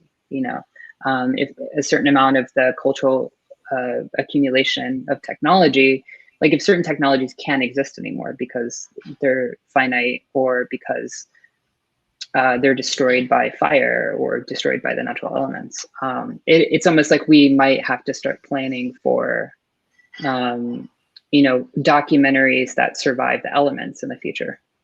Or like even if they do survive, are they going to be legible at all? Like, are they going to be talking about anything important, or in a language that's even legible too? I just don't think it's, thinking about the way things you make or yourself ages, it's complicated, it's complex, and it's definitely starting to define how I make work and what my work is about, for sure. I was thinking about this this term Techno-animism, and there's, so like if I think about, so animism being a kind of like an idea that there's a kind of spirit entity in the objects that we live with. So techno-animism becomes a kind of idea that, okay, so we have all these objects, so we know how objects are composed, but like we have these objects now that we don't know how they work. They exceed our ability to understand. Like no single individual on the planet understands how our phones work. So they become magical. They become kind of like they are magic. And the ways in which I think there's moments in your film where one of the guys is piloting a drone and is wearing these goggles, and it's like there's a beautiful moment where it's like this world becomes lifted out of the everyday through a kind of technology, but the ways that their entire existence is mediated through a set of magical portals. I don't know exactly what that means, but I think about it a lot as it relates to just the material world and a special class of objects that we use quite often that become magical in an animistic sense, which relates again to a kind of more like deeper time or anthropological time. Do you have anything about that, maybe, Marnie? Or, I mean, we were also doing, we're going to do more like crosstalk if, Marnie, you just have like some ideas on Michael's work or whatever. We're trying that out. Yeah, I think like I definitely feel, I don't know if I'm talking about it right, but what is the word, the techno, what did you say? Techno-animism. Techno-animism. It almost feels like that the objects you use in your work and the way you collapse, you seem to just be collapsing these 3D forms, but they also retain such like a spirit, and maybe that's what I am thinking of when I do feel this like magic mysticism that has been infused in these objects. And like yeah, I don't know if does that make sense? Yeah, totally. And I think it's interesting. Oh, go ahead. I'm done. Go ahead. Oh, I was just going to say it's interesting though, because you know, the concept of time itself is often, you know, kind of reduced in the way that we reduce objects down to their the material. You know, time is reduced to a mathematical equation very often, and it's reduced to the point where you know, Lee Smolin, who, you know, theorizes about time as a theoretical physicist, says that time is, you know, instead of it being a theoretical unit, he says that time is one of the only units that we can rely on to measure things, and that the laws of physics actually changes over time. So, and the idea, the magical thinking, he says, is that actually time, you know, time is time is what we apply our magical thinking to. We think that it's completely a construct, when in reality, oh, go ahead, Michael. Oh no, I was just I thought you were pausing, and I was gonna just chime in really quick. It reminds me, you know, just thinking about theoretical physics and time, and it's like how that all sloshes around. But it reminds me of something. There's this Italian physicist that Carlo Rovelli, that wrote this really beautiful kind of popular book about time called The Order of Time. And he said this really beautiful thing. He says many beautiful things, but one is that actually there aren't any objects. That there aren't any objects. They're only events. And it's like if we start to think of objects on a long enough time span, they all exist as events. And then he says there's no stones, there's only kisses. And it's like this really interesting way of like problematizing a set of relationships around around the material world and just thinking of them as events with different kinds of capacities.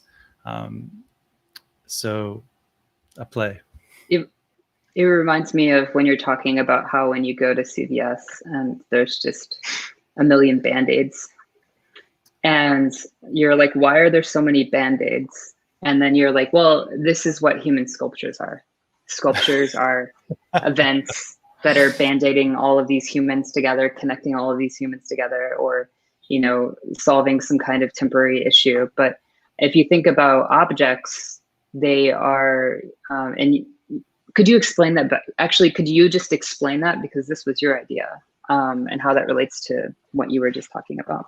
Which idea? You were talking about objects and I believe sculptures as Band-Aids, basically, as these temporary, I can't remember the exact word you use, but it's basically like, they're almost like liquid, you know, instead of thinking of them as solid objects. It's kind of like what you're talking about now.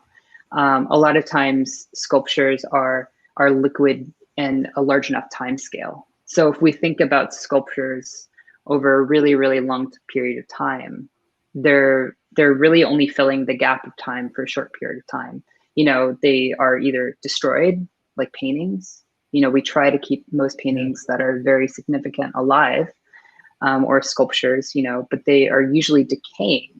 You know, these things that are, you know, connecting different geological or cultural periods are liquid. The liquid that is, you know, anthropologically tying everyone together.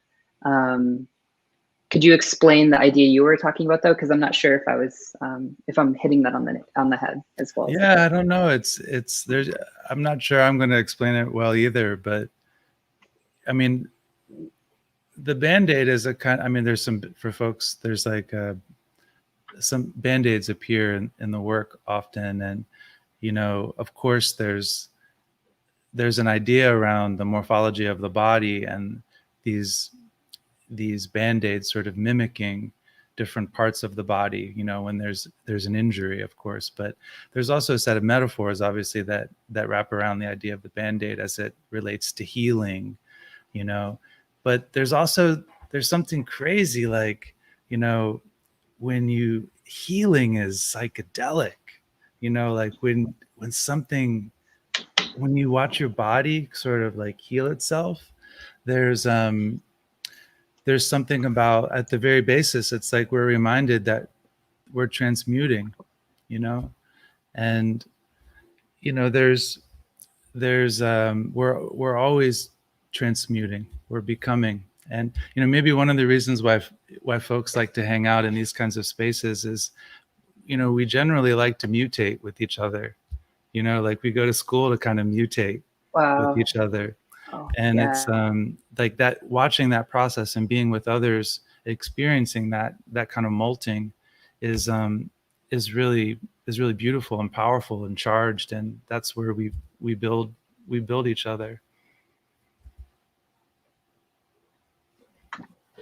I want to talk about something that we haven't talked about, and I'm curious to hear what you think, Michael. But I have, in my work at this point,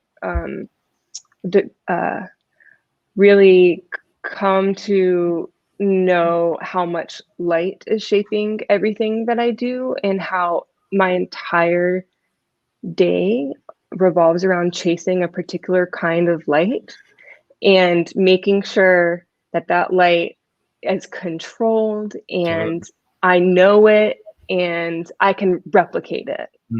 And I feel like you have in your work this relationship to light as well, almost in like I'm thinking about your rainbow, like almost in the ancestral sense, where it's like it is its own time element, because it travels, it traverses time in this really specific way, and I think unique way that we haven't spoken about yet. Yeah, time as it relates to light too. So, but yeah, light is yeah, I don't know if I have too much to say about it, but you know, I made I made this group of sculptures with solar panels once, and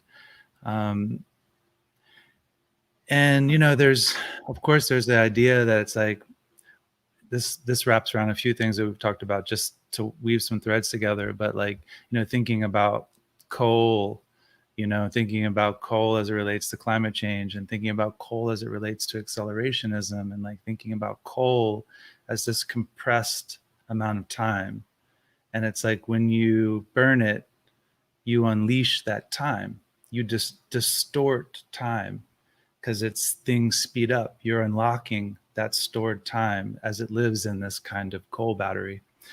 And so, as we shift to, different kinds of ways that energy operates, like this, thinking about a solar panel, I started to do research, and like I started to find out that, what the human eye could actually register as it relates to light. And it was like really surprising that, humans that were in dark rooms for a long enough time could register something like a single photon of light. And it's like unbelievable. And scientists can't figure out why, but like it's enough where we can say that the eye is sensitive enough to see a single photon. And so if you think about like the ways that we, look in the cosmos, or the way that we might, think about light from a distant exoplanet, and like just thinking about like being able to, that photon entering our bodies, and like just the craziness, like that light photon becoming like our body, like it just, I really I love that. So somehow the solar panel became a kind of vehicle to think about light that way. But the way that you're thinking about light, I think is there's a set of poetics to it, but there's also a set of like operational, like gotta chase the light, Yeah. But I was gonna say, Marnie, because like what you say, I understand fully, because I also do photography. So it's like sometimes it just is what it is, and like if I wake up and the light isn't really what I want, I just have to wait another day, or I have to look at the forecast and like sort of like work around the conditions. And I think it sort of ties maybe both of like what y'all are thematically talking about, because it's as much as like we're talking about everything also being a narrative, right? And being like the things that we think of as being like very real and that we can calculate like time, etc. Also accompanying a narrative.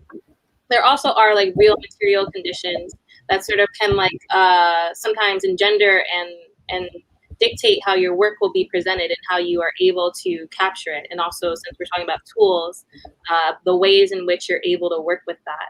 So I think that was really good. And also, Michael, that was just really beautiful, that whole photon thing. I just wanted to throw that in there. Yeah, that was really beautiful.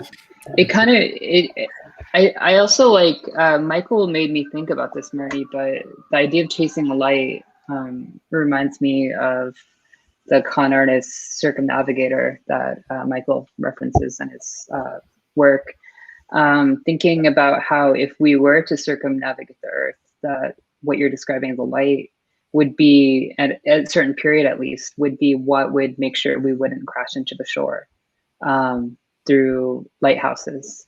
And,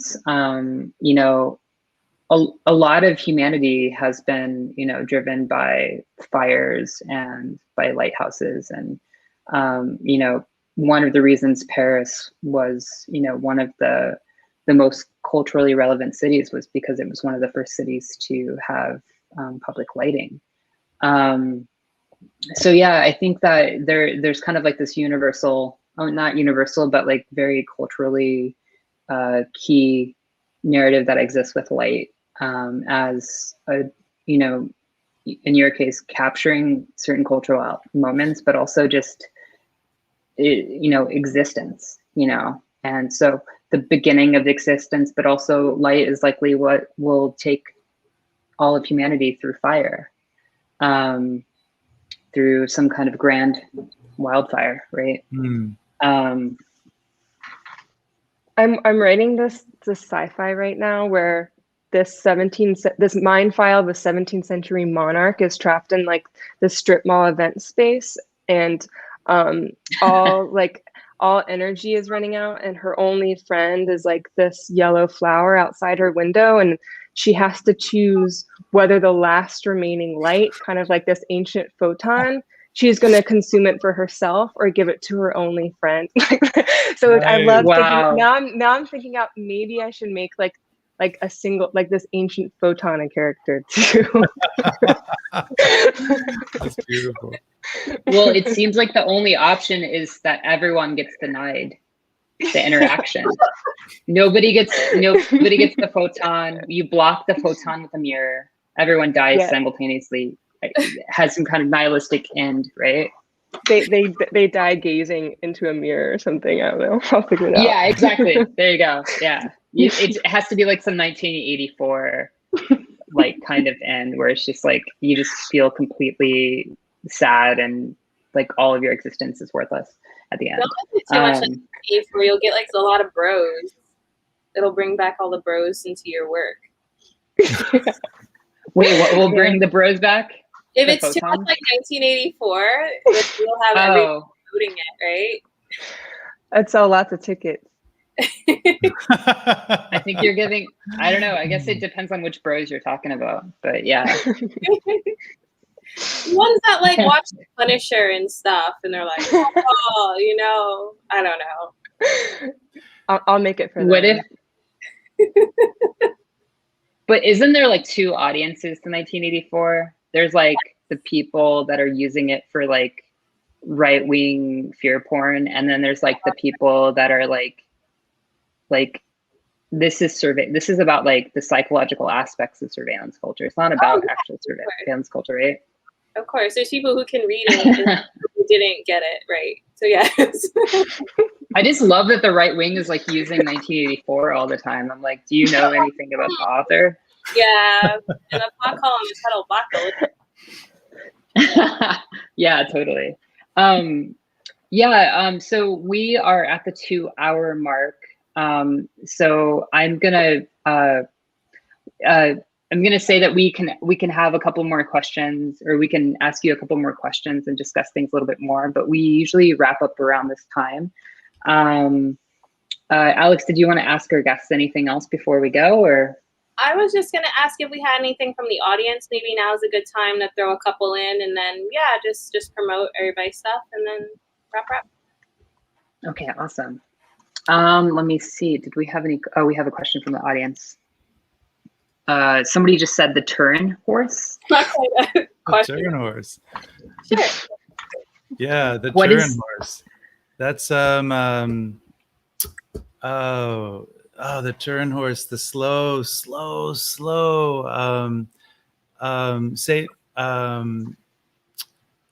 Who's the Turin horse director? Oh, it's the film? Yeah, it's a film. I don't know who directed it. It's Tar, right? Oh, Bellatar. Yeah. Yeah. Oh, I wasn't sure if they're talking about if it was also, is it it's the just Nietzsche the thing, film? Right? It's a reference to Nietzsche too? Is that right? Or Nietzsche had was that the Turin horse? I could have it wrong. I should know. It's a kind of non sequitur. So the Turin horse. Turin horse. I love Bellatar though. Bellatar. We can talk about Bellatar. Yeah. Oh, yeah. No. There's that beautiful scene. There's that beautiful scene of eating a potato, in the Turin horse, where it's like the couple, they have the potato and they're like washing the potato and cooking the potato and eating the potato. It is strange. And yeah, there's like, I feel like there's Marnie and I spoke about this recently, like these moments within film that allow you to exit the film and go into your body. Like you become, I don't know, not bored, but the sequences are not just kind of pummeling you. And it's like allows you to kind of like exit. And I feel like Bellatar is like a genius of that. Totally. John P. Gary, just because God. you're... He wanted to come in, so... John, So cute. that's amazing. I'm just curious, John, what you wanted to ask about the Turin horse since you're watching right now, if you had a question or if you just wanted us to comment on the film. Marnie, have you seen the film at all? I haven't seen the Turin horse, which I feel kind of bad now.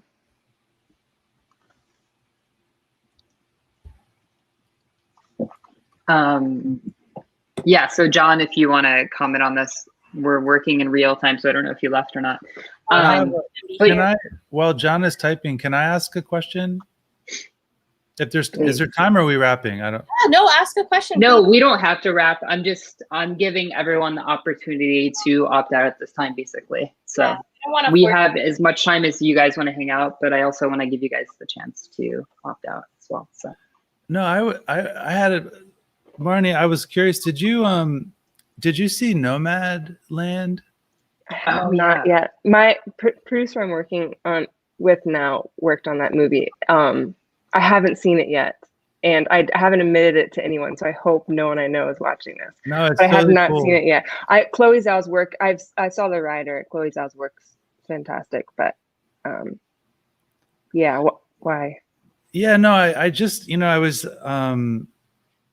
when I watched Crestone, a few days later I watched Nomadland, and it was just interesting to kind of not at all that there's I don't know, they're really generative conversations that feel like that are happening around like the horrors of and like a kind of end of the world set of scenarios, like as it might relate to gig economy or like, SoundCloud rapper, like as a kind of like niche economy, and like moving to the fringes and like trying to like build something that feels like a utopia, but it also sort of touches so closely on end of times, and I'd be curious to talk more after you've seen it.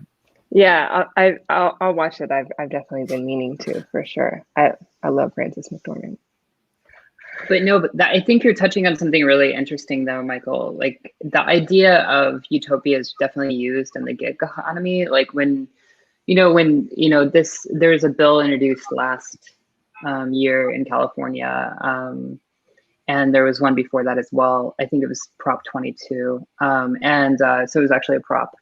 And I'm not sure if I'm exactly right on the number, but if somebody's watching this, please correct me if not.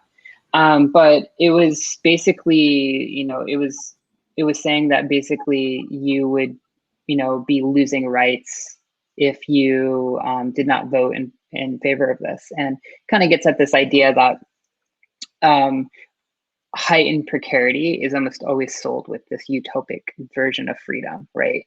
And I mean, a lot of people say like Uber is a ride sharing company, or Uber is a, some kind of, technology company. But one of the greatest innovations they've done is not in technology. It's in basically circumventing the legal system to take away people's rights when it comes to paying them fairly and giving them general benefits. So it's interesting because it's like the double speak.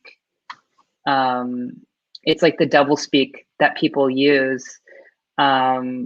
Utopia is always sold as a way to undercut people, it seems like, and it's really scary. It's like, it reminds me of like in the Middle Ages with using religion to further colonialism and imperialism of that time period. Yeah, I don't know. Yeah, I think I'm just saying you're making that's a really interesting point. And I haven't seen Nomadland either. Alex, have you seen it? I sure haven't. But yeah, no, now I want to check it out and deal with that. I mean, because every time just want to say Marnie's film's better. No,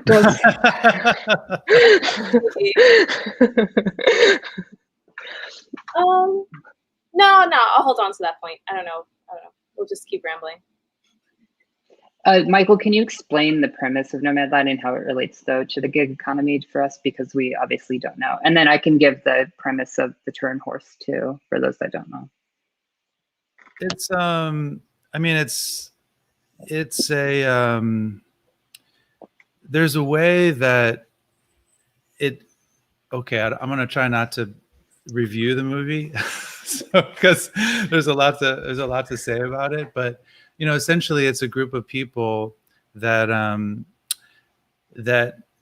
live in vans and sort of go you know, work at an Amazon, you know, fulfillment center in Christmas time, and then, you know, drive out to, you know, Colorado and work at a rest stop, and then when the money's up they drive down to Phoenix and pick strawberries and then go back to the fulfillment center. But it's like it builds itself as a kind of like, oh, van life is freedom.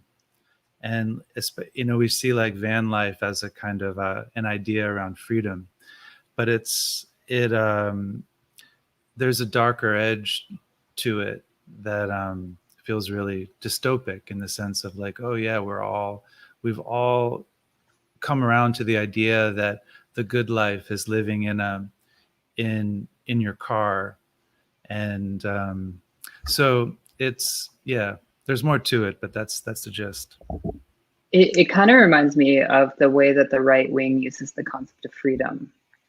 And like, freedom is always thought of as like one being able to not be taxed, but in also other ways, just like being, you know, free from, you know, the government involvement, which, you know, for one group of people, that's like, you know, like we could say the capitalists or just like the rich people, like, yeah, they benefit from that. And there's a certain amount of freedom. But for other people, you know, removing that is, you know, removing the social safety net that exists for a lot of people. And again, it's kind of like the double speak of, yeah, it's like freedom is almost always used to like actually take freedoms away from some other group of people. Definitely. And then it's not that, you know, that is like so old too. And you're saying about religion, how religion was used as a device, is that too, but also like even in the 60s, like the hippie communes and how much that failed, and the kinds of failure we saw there. And it's just like, it's funny that we like can see it again in like the movies about vans and movies about SoundCloud rappers and yurts. It's just always that utopia that's promised or we think of as being something is always ends up being the same. Right. Well, it also, yeah, I mean, just broadly, it brought in a lot of like ideas about the idea of, I guess, the future in general. And that we have to be really careful when we sort of define what it is that we are looking forward to, and more so than like conceptions of the future, because sometimes those, like, whenever we say like a conception of the future or whatever, we're kind of like stamping out what it is, like something is. And like, that's why I guess like when we go through time and you look at like conception of the future, like, I don't know, blob or like all these other freaking things that we look at, they look kind of like archaic when we look back on it. And that is sometimes like a failure of, I guess, like our imagination. And tying into what like Matthew was just saying about the right wing, I think that it's like also important when we define what it is that we want to do, as I guess like leftists or whatever we define ourselves as, like who it is that we're giving, not only that the conception of freedom is kind of problematic or can be problematized really easily, but like that we have to think about who or what it is that we're doing these things for. Because a lot of right-wing people, especially like more fascist libertarian, will do it in a way that it's like they are saying that they are giving freedom or whatever. It's just that they have a very specific conception of corporate personhood, basically. So then they'll say like, okay, so like if we give Nike freedom, you know, if all people are corporations and corporations are people, then like they should have the same rights as us. But that just brings us around to like totalitarianism. And the more like, I guess, you go on that scale towards like neo-reaction and like more fascism, it's also saying, well, then the state can be used as an arm in order to aid and abet all these other things. And then you get that loop-de-loop back there.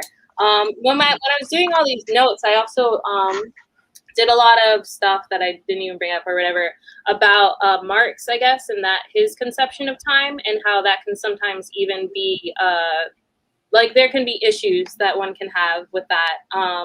In particular, that he, like, you can maybe make connections, and some have, between his notion of time and like what he says, like it's basically, you know, capitalism is just going to fall in on itself, even though we're like years later and not whatever. And it does like set out actors, so like worker versus this, da da da.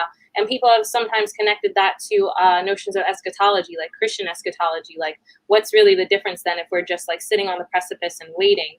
Whereas I think like maybe what some of y'all are bringing up is that more so than like a narrative or like a stamping out what the future will be with specific actors and this like, oh, we have to do this and that, is that like maybe we can have like a more open process in that way. Like we can believe more in the process, and that can be like the more fungible way in which like we interact with the future. I think Marnie, earlier you were talking about like this notion of like being sort of uncomfortable when you're living in this in-between space. And maybe as leftists, it's something like maybe we can like think about more is just like we're chasing, and I don't even really call it the future anymore, like going off of I guess stuff that Mark Fisher brought up.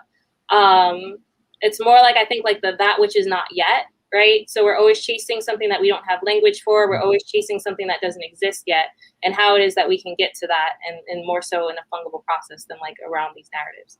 So that was a long thing, but there you go. Oh, that's great. That's beautiful. Yeah.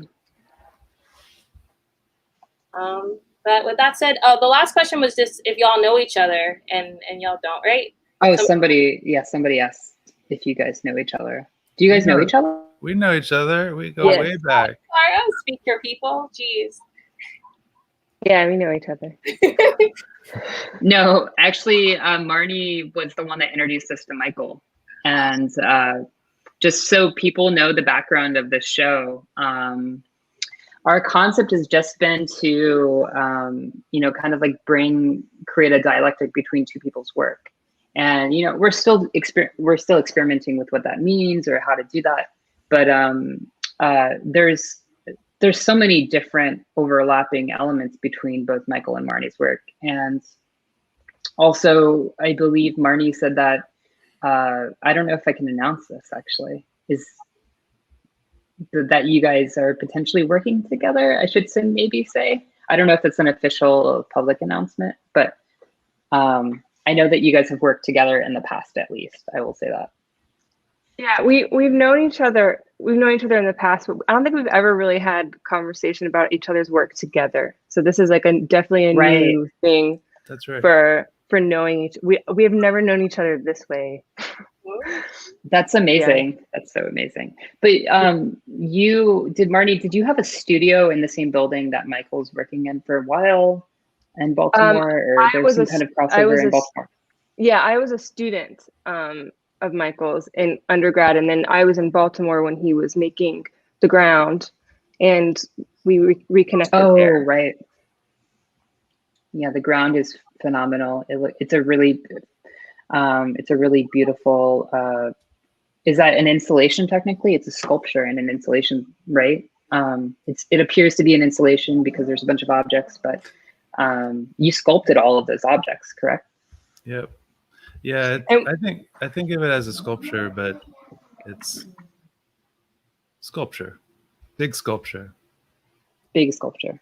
Yeah, totally. And when Michael was actually, fun fact, when Michael was working on The Ground, he was working in a building that I was writing a short film for, that I shot in a couple years after. I think in the same spaces a little bit. And so I think that was like the first time I was like, aha, maybe we should talk about this. Yeah. This building was really special. It was a sort of central hub for all internet travel on the Eastern Seaboard. So it routes right into the building. So it's like you can kind of like, maybe in a psychosomatic way, just like feel the energy flow of the building, just like billions and billions and trillions of like data points just traveling underfoot. It's kind of magical. Yeah, this giant fiber optic cable that is like, I think like 11 or 16% of the world's internet, just like shooting through it right under Baltimore. And I've like always, I knew about it when I was living in Richmond before I lived in Baltimore, but I hadn't really been there until Michael's installation. I was like, yes, this is the place. This is exactly what I've been told. It was the Hertzler building? Hertzler, kind of close to my name. Yeah. Yeah, I know. I was thinking about how it was basically your name. And in what capacity does it contain the internet? Do you want to explain, Michael? Oh, you can explain, yeah. I mean, you went in deeper. You went deep. So you. Yeah, I went in pretty deep. Well, it's like Michael said, it's like a hub of where the internet. I'm just going to talk in like really layman terms how I explain it to like my brother, but the internet is housed. 16% of the internet travels through this one building underground, and it shoots across the Atlantic Ocean into, I guess, the Middle East, and there it is. And it's completely empty. It's an old department store in Baltimore that's completely empty, but it houses, I think, an 8-foot in diameter fiber optic cable in the basement. That like contains the internet, if you want to think about it that way. So like the rest of the building is in different states of disarray and kind of crumbling over top of like this huge happening under the ground. And I was always just interested in what life is like in these crumbling spaces as like the rest of the world operates beneath its feet, like invisibly. Yeah, it's interesting because we always, as our consciousness in a sense becomes more virtualized, or at least it appears to be, we forget, and you kind of talk about this, Marnie, how the materiality plays into that. Mm-hmm. And like the data centers and the crumbling infrastructure. I was talking to my uncle who works for AT&T, and they're talking about the difficulty with, building up the new fiber optic internet, and how costly it is, and how, when we were thinking about how electricity was brought to a lot of America, it was through communities, co-ops, electricity co-ops, and the new internet, is not coming as fast as it could, because it's not driven. It's driven by profit, and there's not enough profit in bringing it. But we could totally have it. So there's another material kind of limitation. The other material limitation is that most people don't realize that, or they're probably aware, but most of our interactions are now happening in these big virtual data, or these big data centers. That's kind of like forgotten, as we're all kind of busy using and connecting over the internet. Yeah, definitely. And I think the physicality of the internet also dictates who gets the internet. Like this island the island I'm working on now, they didn't have electricity consistently till the 70s, and they just got fiber optic internet. Like they've just been using satellite. They got it like 3 weeks ago, and they've just been using satellite internet just because, that island doesn't generate income enough, like to make it like a viable place for these companies to come and install a resource that could totally change these people's lives. And it's like we forget so much how it's not this invisible thing that you can just turn on. It's like actually it's actually physical, and people control it, and it can be hoarded too. Yeah, totally. I mean, it's like with telemedicine, right? Mm-hmm. Like in rural areas, there's not hospitals, or there's not as many hospitals. So like you're in rural Montana, and the nearest hospital is, 5 hours away, and you don't have any internet. So it's like, how do you can get satellite internet maybe, but it's really costly. It's not as effective. So the closest thing you can get is this virtualized care. And some people don't even have access to that. Like you said, like electricity was brought to them in the 70s. Like certain parts of the world still don't have electricity. Yeah, I mean, that's just, that's kind of like, that's one way that time is distributed is through technology. Like you have that's right. multiple temporalities in the United States. Like you have the Amish in Pennsylvania, and then you have, the hyper virtual New York and, just general, like maybe like intellectual world that has hyper accessibility to technology. And so, yeah, I don't know, maybe Michael could comment on that too, because of course you're thinking about time all the time. I don't have anything really to add. I think it feels good. Yeah, totally. Cool. So I think that this is probably a good resting point for everyone. It feels like we just had a collective breath.